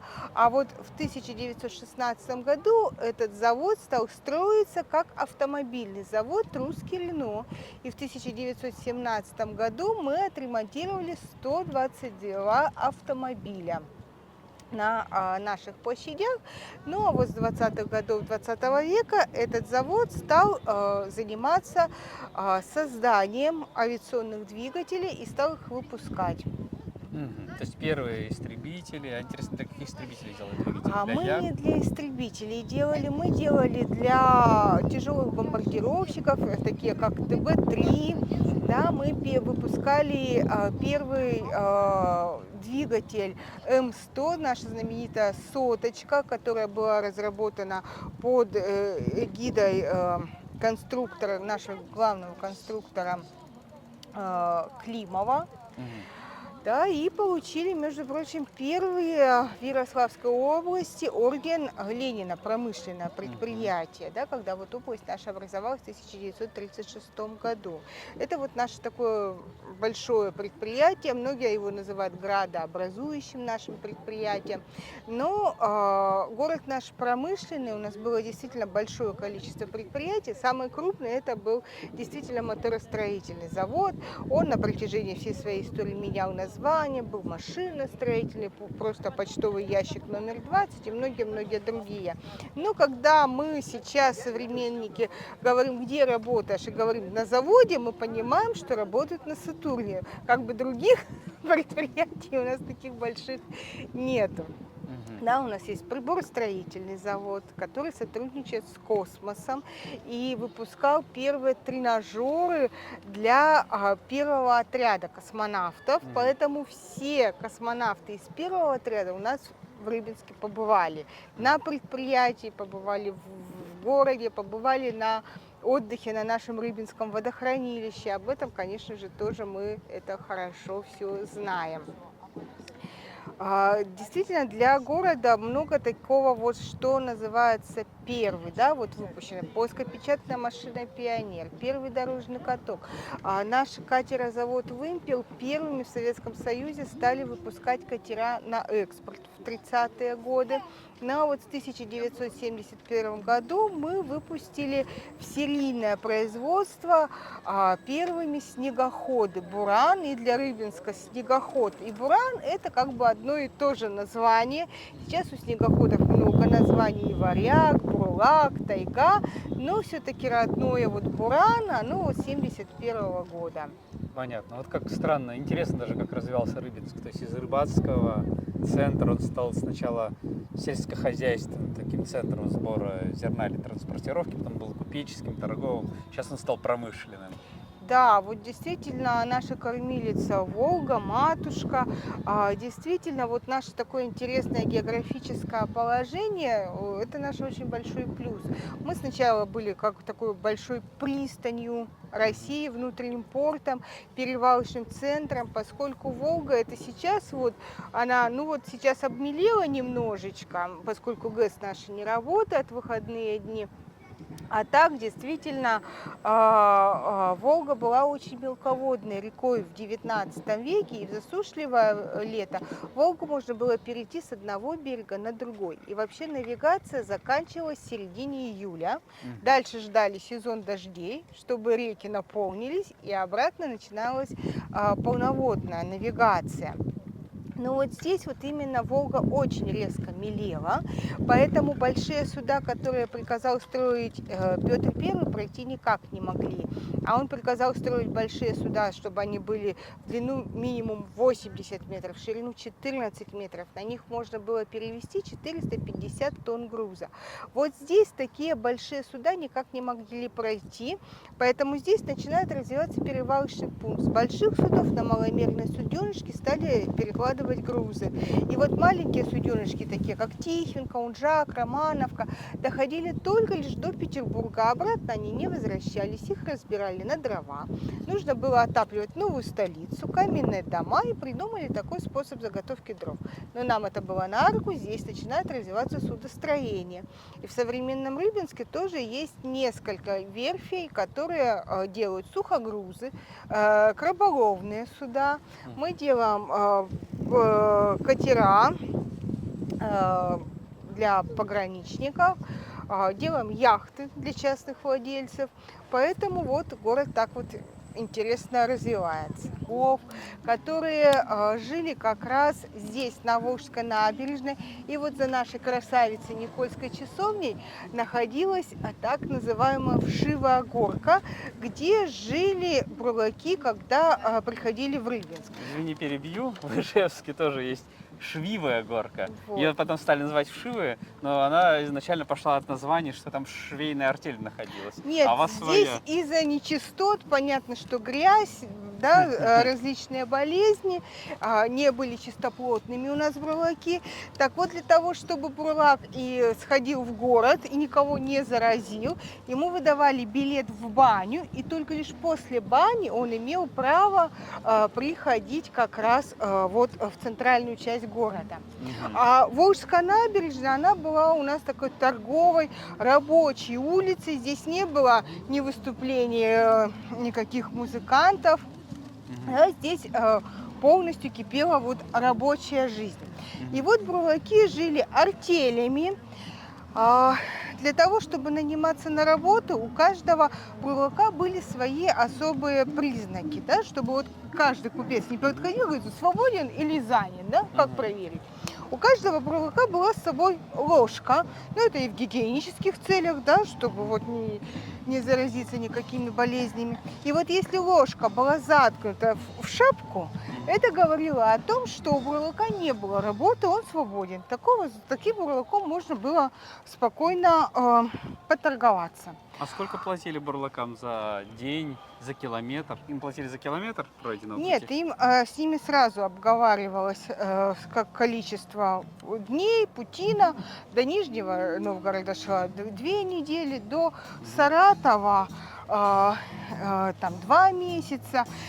Поэтому платили сразу, не паденно. Паденно у нас получали только лишь крючники или грузчики, да, как вот их называли в Рыбинске.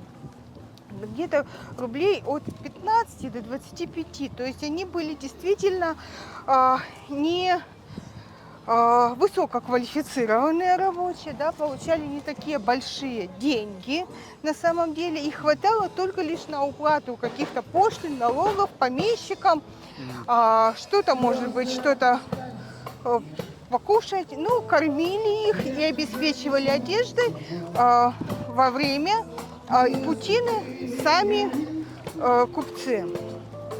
Да? Ну а если вот ложка у бурлака была заткнута за пояс, значит бурлак уже был нанят на работу, и с ним можно было не торговаться. Ну а вот мы сейчас выходим на улицу Стоялую, где была такая в 19 веке своеобразная биржа труда. И некоторые бурлаки понимали, что без Сейчас, них... наверное, паузу сделаем, давайте перейдем дорогу безопасно. У нас есть переход. Да, давайте перейдем. Да или вот здесь, Давайте или... там перейдем. Или там еще одна центральная, как говорится, площадь, вот, Да. про которую мы не сняли. И вот здесь иногда бурлаки могли лечь отдохнуть. Но для того, чтобы мимо тоже купец не прошел, без работы, то есть, чтобы не остаться, на пятках бурлаки рисовали крест. Если крест нарисован, значит лучше бурлака не будить. Все, хозяин есть. Ну а если пятка относительно чистая, можно было растолкать и поторговаться. То есть вот здесь вот такой вот происходил торг. Ну а, наверное, самый известный у нас бурлак и крючник, это был дядя Гиляй, Владимир Гилеровский, который пришел в Рыбинск, в Рыбную, как он тогда еще назывался, из Костромы, в бурлацкой артели. Здесь Алешу заприметили силу богатырскую, а себя он называл Алексеем, не Владимиром. Да, даже была у него кличка Алеша Бешеный за свой темперамент, за свою силу.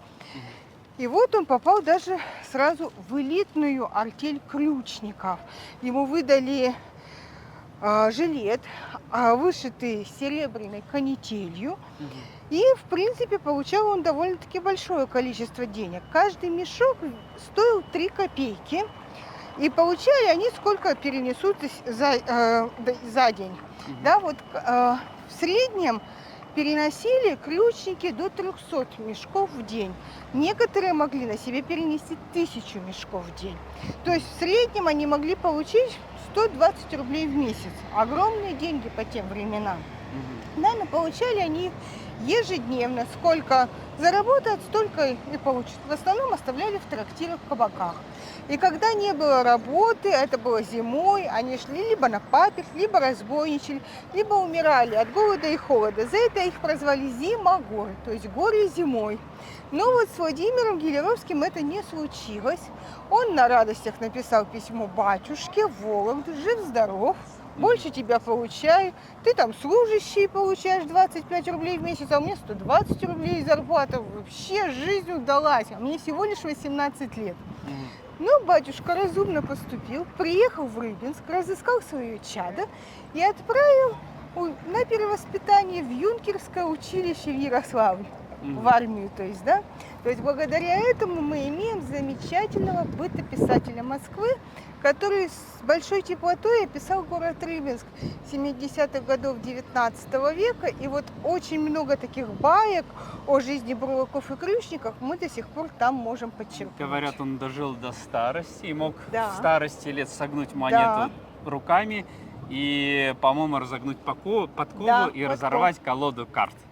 Ну, есть такое предание, что этим многие бурлаки и крючники как раз могли это сделать, да, и вот в нашем Рыбинском музее находится портрет крючника, который дожил до преклонных лет, и тоже как Гелеровский, он мог одной рукой согнуть монету пополам, мог средним и указательным пальцем разрезать яблоко, как ножницами, и разорвать колоду карт двумя руками. И вот такую силу он сохранил в возрасте 83 лет и демонстрировал членам императорской семьи и воронежскому губернатору. Так Вот что так. действительно были силачи Поднялся среди вот с низов. этих. Да. То есть человек сделал себя сам. Да. Вот. Да. Не Ломоносов, конечно, но Да, вот, то есть, да, наш такой.